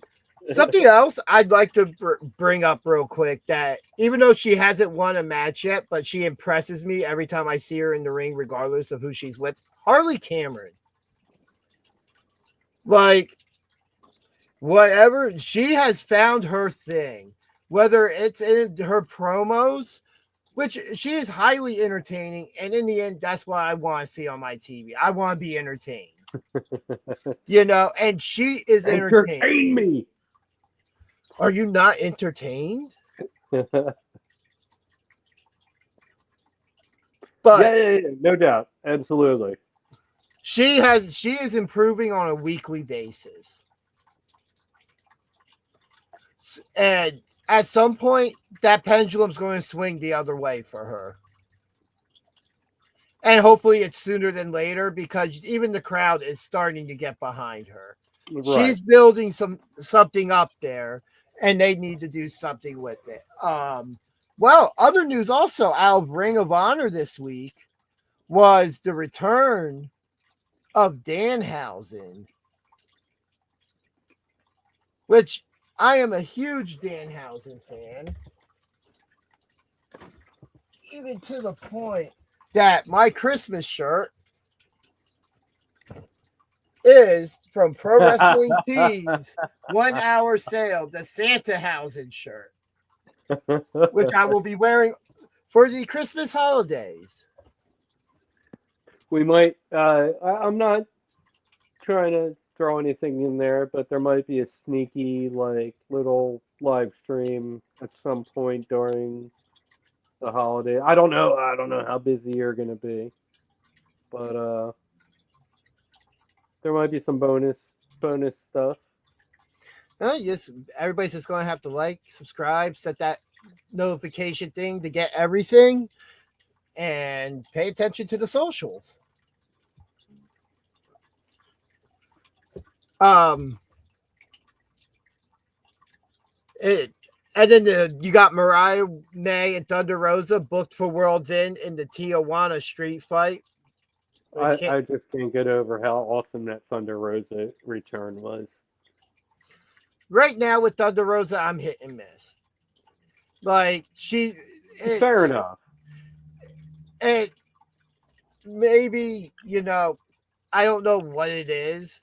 At one point I'm invested, and then at one point I'm not. I'm kind of invested right now, but I don't think she beats Mariah May. I think Mariah May retains the title against her, and I think everything's just going to work up to a rematch with Toni Storm. Because after that, who would be the next challenger in line? Yeah, drawing a blank there.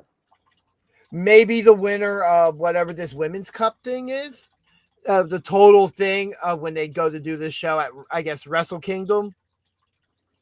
It's a 2-night, the Wrestle Kingdom Wrestle Dream show.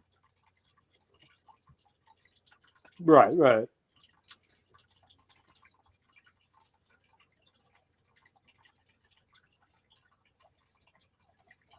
And then let's see.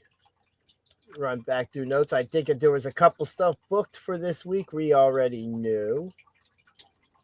Oh yeah, we also had Zoe Stark advancing in the women's Intercontinental title tournament this week. Right. It should be interesting to see who comes out, as the finalist in that one. Yeah, Got a lot of fun. Yeah, that is very interesting because that tournament, unlike how I felt like Chelsea Green was the front runner to win the Women's United States title, this tournament really doesn't have a front runner to me. No, and like we looked at the U.S. and we were like, all right, well, it's either going to be Bailey or Chelsea. Or even at worst, Bailey putting Chelsea over, which right. It just didn't happen in the finals. Thank God. I'm glad it didn't happen that way. I wish that match would have been more in the finals because I felt like Michin was the wrong person to have in the finals in that situation. She was the perfect. She was the perfect person to just, be like, oh, she could win, but she's not gonna. She was the perfect threat, but I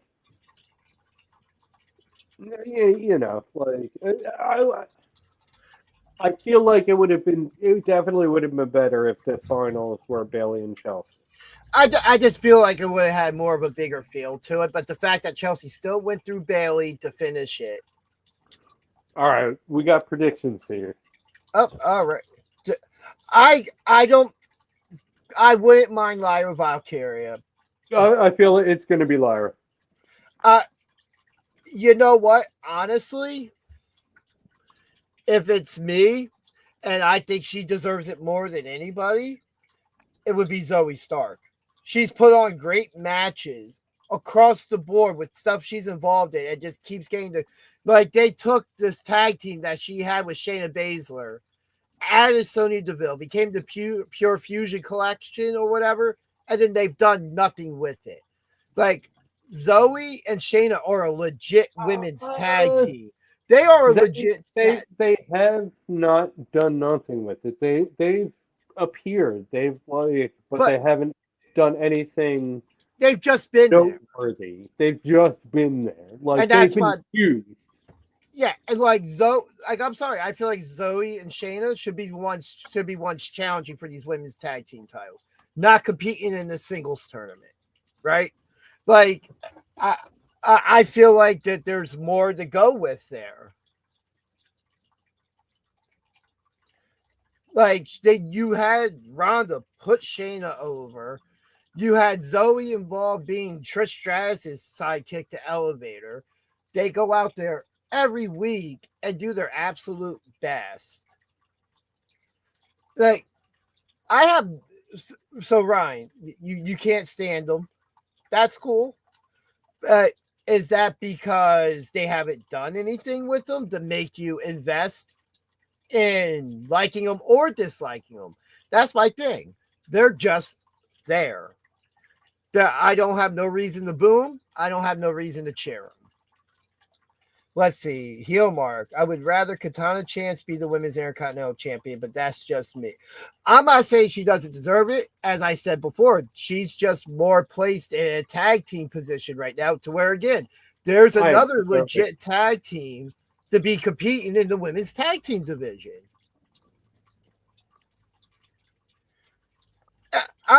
Amanda, I'm just saying the way they've been booked is completely horrible because all three are legit. I'm not even saying Sonya Deville's not legit because she is. You have these three women who are all legit. Sonya, who would be the singles competitor, Shayna and Zoe, who would be the tag team and be able to also step in as singles competitors. All three of those women can win in any combination, the tag team championships or any of the women's championships. They're all legit. I feel like this whole thing is to get Zoe over as a singles competitor. But they're doing nothing to get the group over. If the group's not going over, then the individual's not over. Yeah, I think the group isn't their primary focus. But then why put them? So, hear me out. Because they need Here- to have this legitimate badass who could murder any female on the roster and most of the males. They need to make her seem like, oh, she's just, playing her part so here. So here's how I'm looking at it. All right, we put this group together to bring these women together to do something with them. They're not doing nothing with them. No, if the group's not getting over, how is the individual getting over? The individual's not going over because the group's not over because they're not being booked for the fans to care about, to either boo or cheer. I mean, I'm saying that was just my booking logic. That's clearly not what they're attempting because Yeah, They're it's a weird case where you put three legit badasses practically Well, together. You gave them you put three stupid. You put three badasses together, but you gave them a stupid name. Okay? Yeah, that's part of the problem. I mean, we're not. I mean, it's but no that's maximum. that's the nail in the coffin. Red, this group isn't going anywhere. All right, I'm not going to say that's but if they're not being featured on TV heavily, cool. Zoe Stark won this. What over Raquel and Kaden Carr? Great, she advanced in the tournament. The problem is nobody here is picking her to win it. No, of course. That's what I'm saying. Like Shayna Baszler, one of the most badass women's champions in NXT and on the main roster. It's the weirdest thing. You have these components that work so well together and can do great things for the women's division as a whole. And there's nothing there to sit there and all right, the fans would get over the name if they were doing something. Yeah, that's why I feel like they don't really have any plans for this. I feel like it's just whoever gets over, whatever, here. I don't know. I don't get it. You have someone like Shayna Baszler and you're wasting her. I don't get it. I feel the same way with Zoe Stark too, and it took me a long time to come around on Zoe Stark. I'm not a Zoe Stark fan at all. I'm not a full-blown fan of hers, but I'm not against her ring work and what I've seen her do in the ring, which is why with her paired with Shayna, that's a legit badass tag team. Oh yeah. But Shayna is not. If anything, Sonya and Zoe is the tag team because Shayna on her own is just an absolute dominant beast. And Sonya needs to work. She hasn't done anything since she came back. I mean, it's such a double-edged sword to get all those pieces to come together. And maybe we'll see more with them after this tournament, because maybe what if Zoe Stark does win this championship? that would be now at least countering me, hey, just in my own head, oh wow, I said you were doing nothing with anybody in this group. Now all of a sudden you're doing something. All right, cool. You tried it, but it is kind of what it is. They're just thrown together, and there's been no real direction yet. Yeah, I agree, Amanda. I don't think there's any way she wins neither, but I could see her in the finals. She would be a legitimate person for somebody to go over and win a championship. Oh, yeah. I'll give her that much credit. Yeah. If you'll put Michin in the finals of the United States, Zoe Stark is a much better choice. Don't discredit Michin, you know what I Again, mean? the booking. How has she been booked for me? Terribly, but she deserves to be up there. But she gets wins. But I'm not invested in her to win a championship and cheer for the chase of the title. Well, maybe I'm just a mark. I love Michin. I'm a fan of hers too. It's just the booking hasn't been there for me. No, agreed. And you can't get behind someone who hasn't been booked. But I've been a fan of Mia Yim since she was Oh my God! In TNA, in the Her and doll- Chelsea Green had a great feud in TNA. Yeah, no. But even before that, the Dollhouse. She was. Oh my God! It was the worst. It was just an absolutely terrible. Well, it was TNA in like the early 2010s. Well, There, no, there, no. She and man, I cannot wait to see her husband in a ring again. By the way. there's just a lot that can be done with a group like that. Like I was kind of excited when they all got paired together, and they just haven't been. Now, granted, there are bigger storylines going on. There's only so much time that Wait, are you you can. talking about Retribution? Oh no, No. DOC. Okay. Like like there was a lot behind that for me that I was happy about, and then seeing them do nothing with them, especially Sonya Deville just returned and has had what 3 matches, maybe. Oh, you're yeah, about that. I'm just saying you give us weeks of her stalking this team down, like, hey, we should all talk, and then they do nothing. Like you're telling us to invest, and then you just cut it. I feel like out from under our feet, and it never really got time to get traction. Is it? Did they just give up, or were there more important things? Yeah. You know? Like TV time, like I said, plays a part in it because Oh, of course, yeah. You got like, 2 hours, maybe 3. yeah, maybe we'll see more with them come around and they start doing something major with them. Like, I don't watch a lot of main events, so maybe they're featured on there more. As of doing something better than doing nothing. But those sideshows aren't really storyline oriented. They're more just throwaway matches with reviews of the week and a lot of promo video.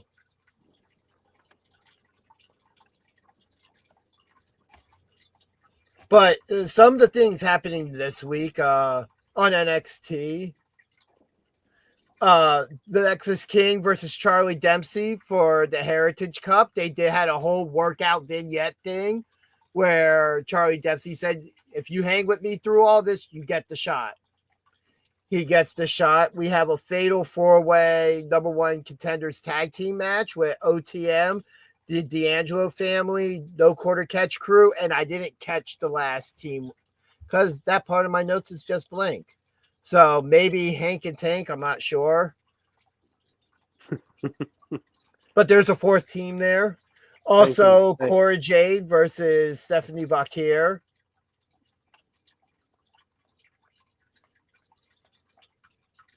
The workout thing was kind of weird, but I get the idea of the stamina because of what the Heritage Cup represents. It represents a lot of that British strong style. And they train a bit differently for it. Remember, you got William Regal off camera watching over everything. Yeah, right. Oh, no, he's on camera now. That's right. He's back. It's something, I tell you what. Let's see. Other things. Jamie Hayter challenging Julia Hart, and Julia Hart accepted last night for a match at Fight for the Fallen in AEW. Cora Jade, every time she starts to build momentum with me, Amanda, she gets injured. Like, I kind of start to invest in her storyline, and then it just stops. Like, I think she's another one who could get called up soon. But I expect Roxanne before her. Or together. That's another 2 that if they got called up would be a legit tag team for the tag team division and in singles division, just being paired together. I feel like regardless of what's happening in NXT now, call them up together. Let's see in the chat. Let's see what we got here. What are they doing with Lexis King? I think they're swerving us with Lexis King, trying to make us invest in him. just to turn him mega heel. Because when he first started, he said he didn't want to be referenced with his father. And now all of a sudden he started slowly acknowledging his past and acknowledging kind of who his father and what his legacy is. Milky, yeah. Oh, there we go. Milky, yeah. I feel like I could see that.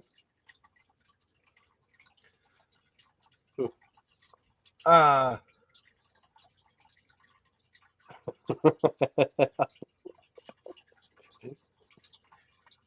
mean that was, and hear me out here, that was the equivalent of 1 week seeing her normal, the next week seeing her different. A lot like how it was with Stephanie in China. 1 week they're normal, the next week they show up on the show, and if I had a nipple for every time I said that about a woman wrestler, If I you have had a ton of nipples. How many nipples do you have? Sir, that is my private business, and I will not discuss that here on YouTube live. I think YouTube wants to see how many nipples you have. We're not monetized. They can get rid of this. That's fine. I'm just. But keep yeah, your nipples in your shirt. it seems Okay. like we have a lot of stuff, good stuff that's going to be coming up in the next couple of weeks. Everything is leading toward the week of the Netflix debut for WWE, I feel like. Oh my Same god. thing with AEW at this point. Like from January 1st to that SmackDown or Collision or whatever, it's going to be a lot of wrestling to watch. I don't know how much of it I'm going to be able to watch. More wrestling than time. There will be more wrestling than time. Yeah. Especially with the idea we have World's End coming up this weekend. Then a week later we have the Wrestle Dream stuff, Wrestle Kingdom stuff. We have Fight for the Fallen. We have the New Year's Evil Netflix debut, and then whatever SmackDown's going to brand itself, because something's going to happen with that. A week of all big shows. Oh, excuse me. WWE is going to be right there at the forefront, as I would expect. Also, by the way, I mentioned Commander earlier. Congratulations to Commander for winning the Ring of Honor Television Championship this past Saturday at Final Battle. That was a fun 6-person elimination match. Brian Cage came in champion and couldn't survive through it all. That was a great match. The double Texas Bull Rope match with Sons of Texas, Guevara, and Dustin Rhodes. Why can I not think of their name all of a sudden? The finger snap guy. The finger snap guy? Vincent and oh crap. I can't think of the other guy's name. But they had a great match for the Ring of Honor tag team titles.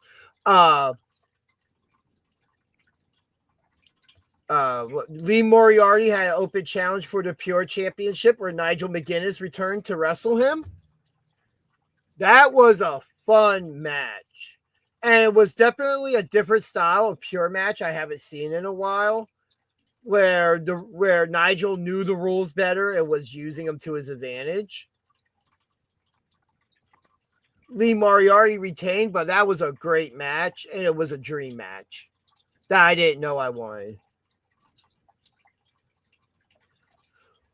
Royal Rumble is also one of my favorite pay-per-views of the year. I got to go to the Royal Rumble in Philly that had the first ever women's Royal Rumble match with that Asuka won, and Nakamura won the men's that year. Always one of my favorite pay-per-views to watch. Anything you might be looking forward to this week in wrestling? Everybody in the chat can chime in too.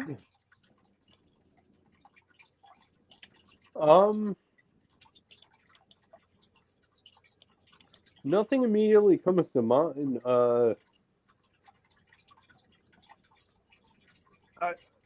At this point, I know it's going to be a couple weeks before there's any instant gratification. So I know, like, this is going to be, there's going to be a lot of build-up. Oh but yeah. Not a lot of resolution. You know what I mean?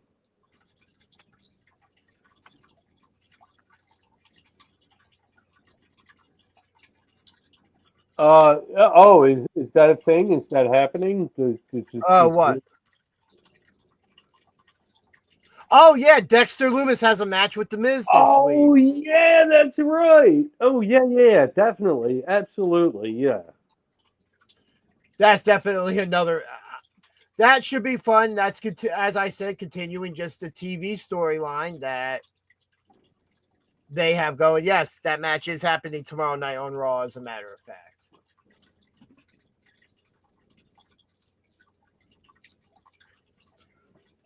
But yeah, it should be some good wrestling this week.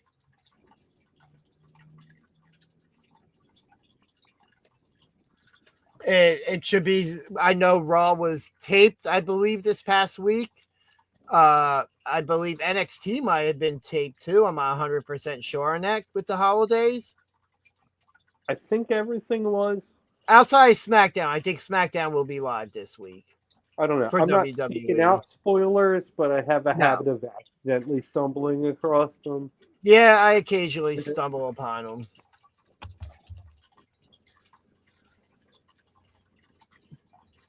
But I'm looking forward to see where this whole Drew McIntyre thing is going with Sami Zayn, and it seems like him trying to recruit people to take down Roman.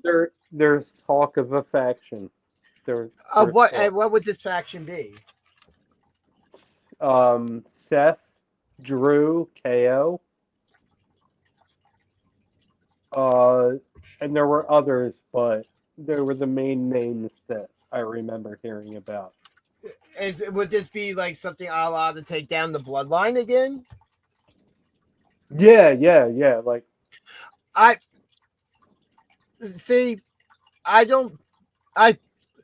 really that would be a very interesting group, but I don't see. Well, it's not going to be quite like a League of Nations, like. I think they'll be like a very dominant heel faction if they decide, to go that route. Amanda, if you would like, you can feel free to share the link to the Discord here. No problem. You're not stepping on any toes here at all. We are here to help build a good wrestling community, and as I post a link in the Discord, you guys are a part of that.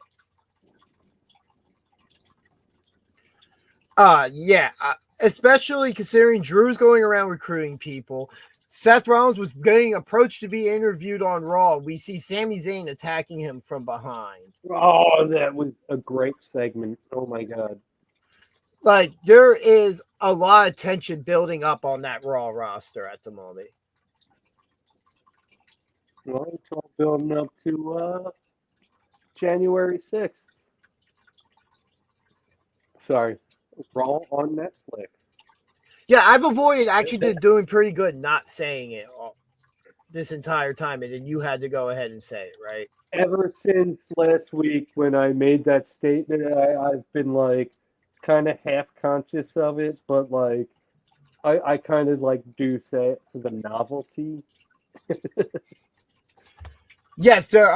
Just to follow up. That's right. There's a new January 6th. January 20th is the new January 6th. So Raw on Netflix. I'm really looking forward to the Netflix debut. It's going to feel kind of weird, but hey, this is where everything's going. This is the eventual thing of where we're going. Pretty soon, we're just going to have somebody out there who's going to smarten up, get a hold of all these streaming services and be like, look, how much just to put all of you in one package, all right? And that's going to be the new cable TV.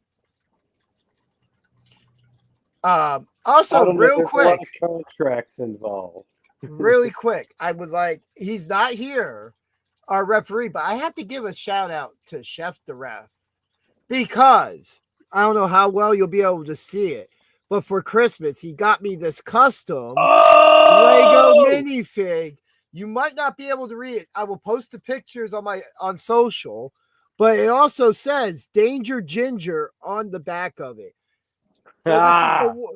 and you know the axe whoop whoop representing JCW. Whoop, whoop.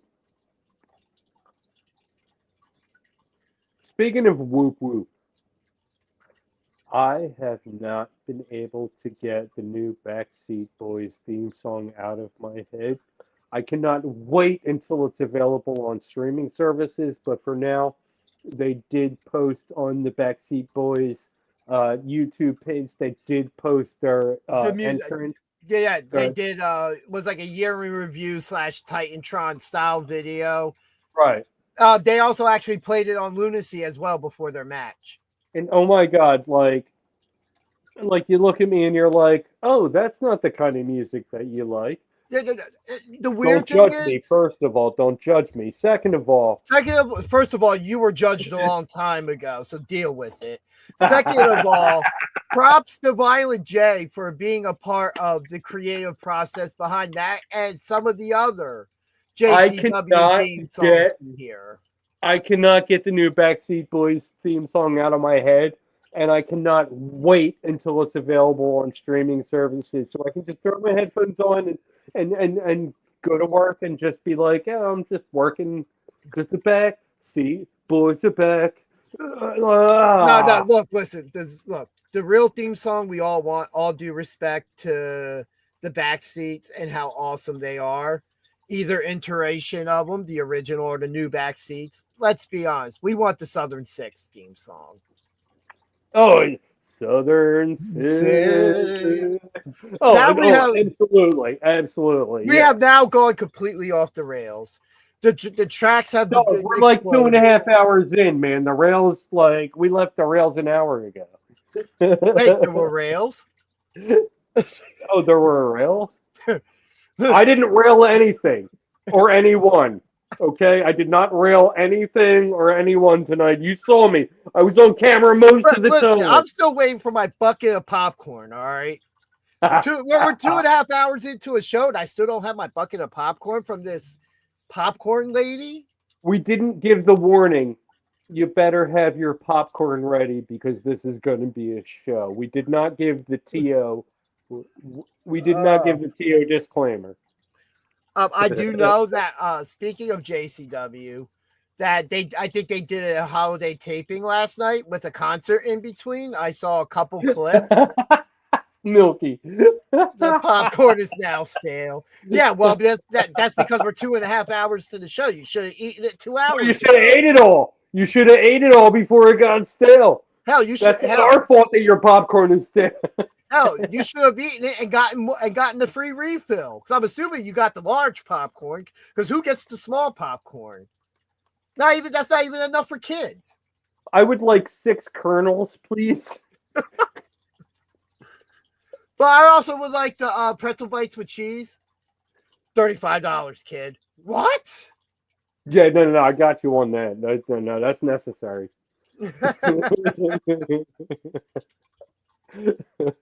But yeah, I'm excited to see how this bloodline story continues to play out. I think we might see Roman this week. I think it's another good time for him to appear again because it's the last time we'll probably see him before the match. You know what? You bring Actually, up a in good point. person. Yeah, this will be his last SmackDown appearance, probably. That is another. Even though we haven't gotten the official word of those of top transfers yet, I'm assuming that could be something else this week we go through. Maybe a Charlotte return in the next couple weeks. Woo!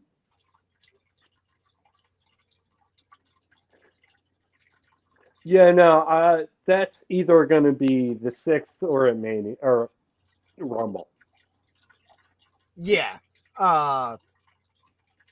there's a lot of possibilities with some stories and where they're going. I'm definitely looking forward to the continuation of Final Testament and Wyatt Six in his match. And Karrion Kross is basically throwing him out there like, hey, you're going to learn. You don't make a deal with the devil and turn your back on So we struck a nerve in Milky here. it. Let's see. Oh, you don't know what you start. I'm going to send you some Scottish popcorn in 2025. Watch this space. And Mark, I won't forget you either, to be honest. Who could?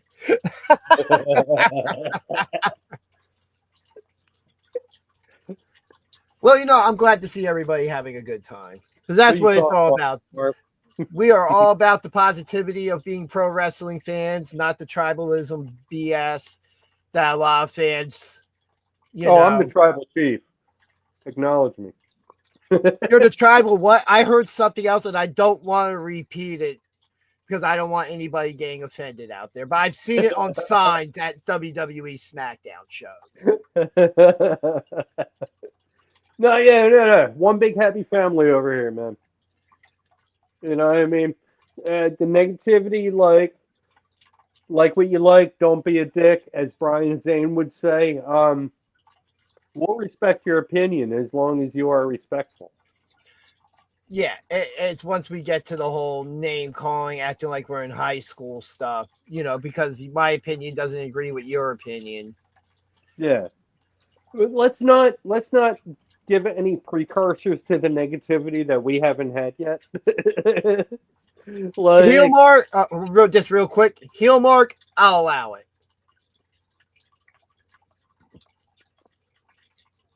I'll allow it. I am the tribal Keith. Amanda, I am a hater of stuff in all companies, equal opportunity hate. I mean, if I don't like something, I will let it be known. But if I really love something, I'll let it be known as well. That's the way you gotta be. Hey, you know what? I just like the people who will criticize don't like the people who will criticize one company for one thing, but won't criticize the other company. No, you don't get it both ways.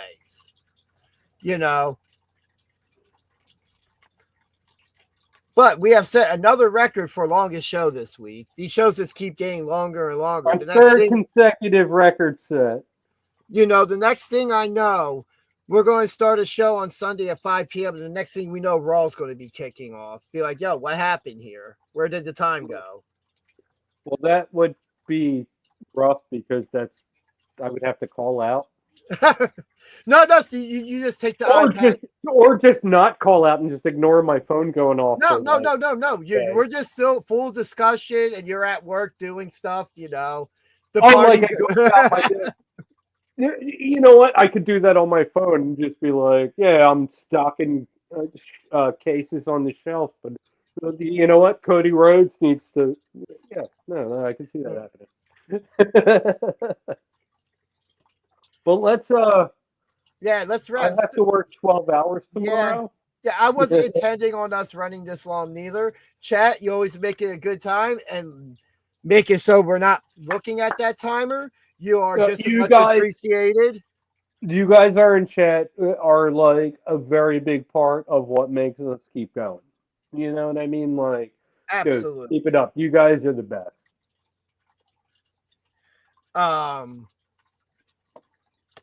Amanda, we'll be live 5:00 every Sunday, permitting. If not, there just won't be. Usually, our live video setup will be posted right away for the following week, if not next day.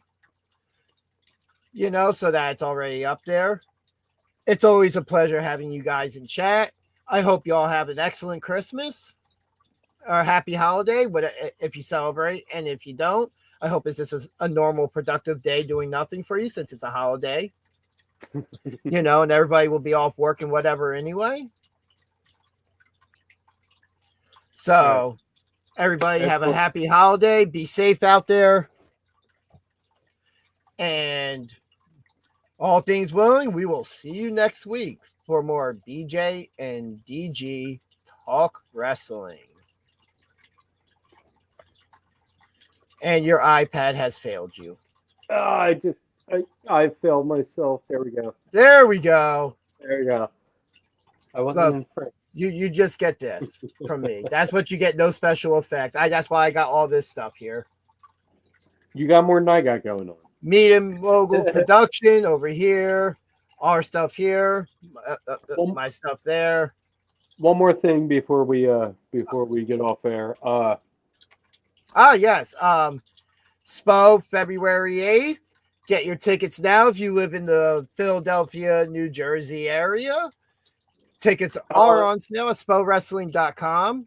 Also, check out Spocast for the next 2 weeks is on Monday instead of the usual Tuesday slot, but at the same time, 7 o'clock on Johnny Cashmere's Facebook, Instagram, and YouTube. We are typically in the YouTube chat portion of it, so feel free to come join us. It's always a good time. You get to hear stories from other wrestlers. Real quick, February 8th, we have the SPO champion, Daryl Face, taking on, who's he fighting? Boofa AO. Boofa. Yes. Oh my God. We have Blackout versus Pat Dynamite and Hank the Buffalo. And a key to the city ladder match, whatever that's going to be. We'll find out more about that this week on Spocast. That's going to be sick. But the most important one that I wanted to get to. Rick Blade and Simon Gotch versus the Rep of Nate Wallace and David McCall. Boy, I still don't know who. Like, hey, man, I might be in the same position you were at the last show because I don't know who to pick in that match. Hey, Rick. I'm sorry I picked you to lose, but I wasn't wrong and I wasn't right. But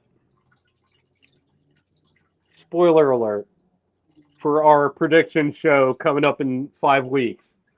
Yeah, you guys got this. Rick Blade and Simon Gotch as a tag team. 90% of other tag teams out there, that's where my money is.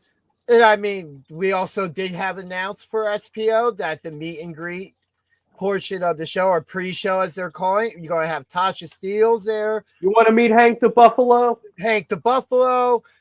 You want to meet Tasha Steelz? You want to meet, who else was announced? Joe Clean was announced. Joe Clean! The back seats will God. also be part of it, which you ever get the chance to meet the back seats, whether it's a JCW show or whatever other show that they're on, take the chance. They are great guys.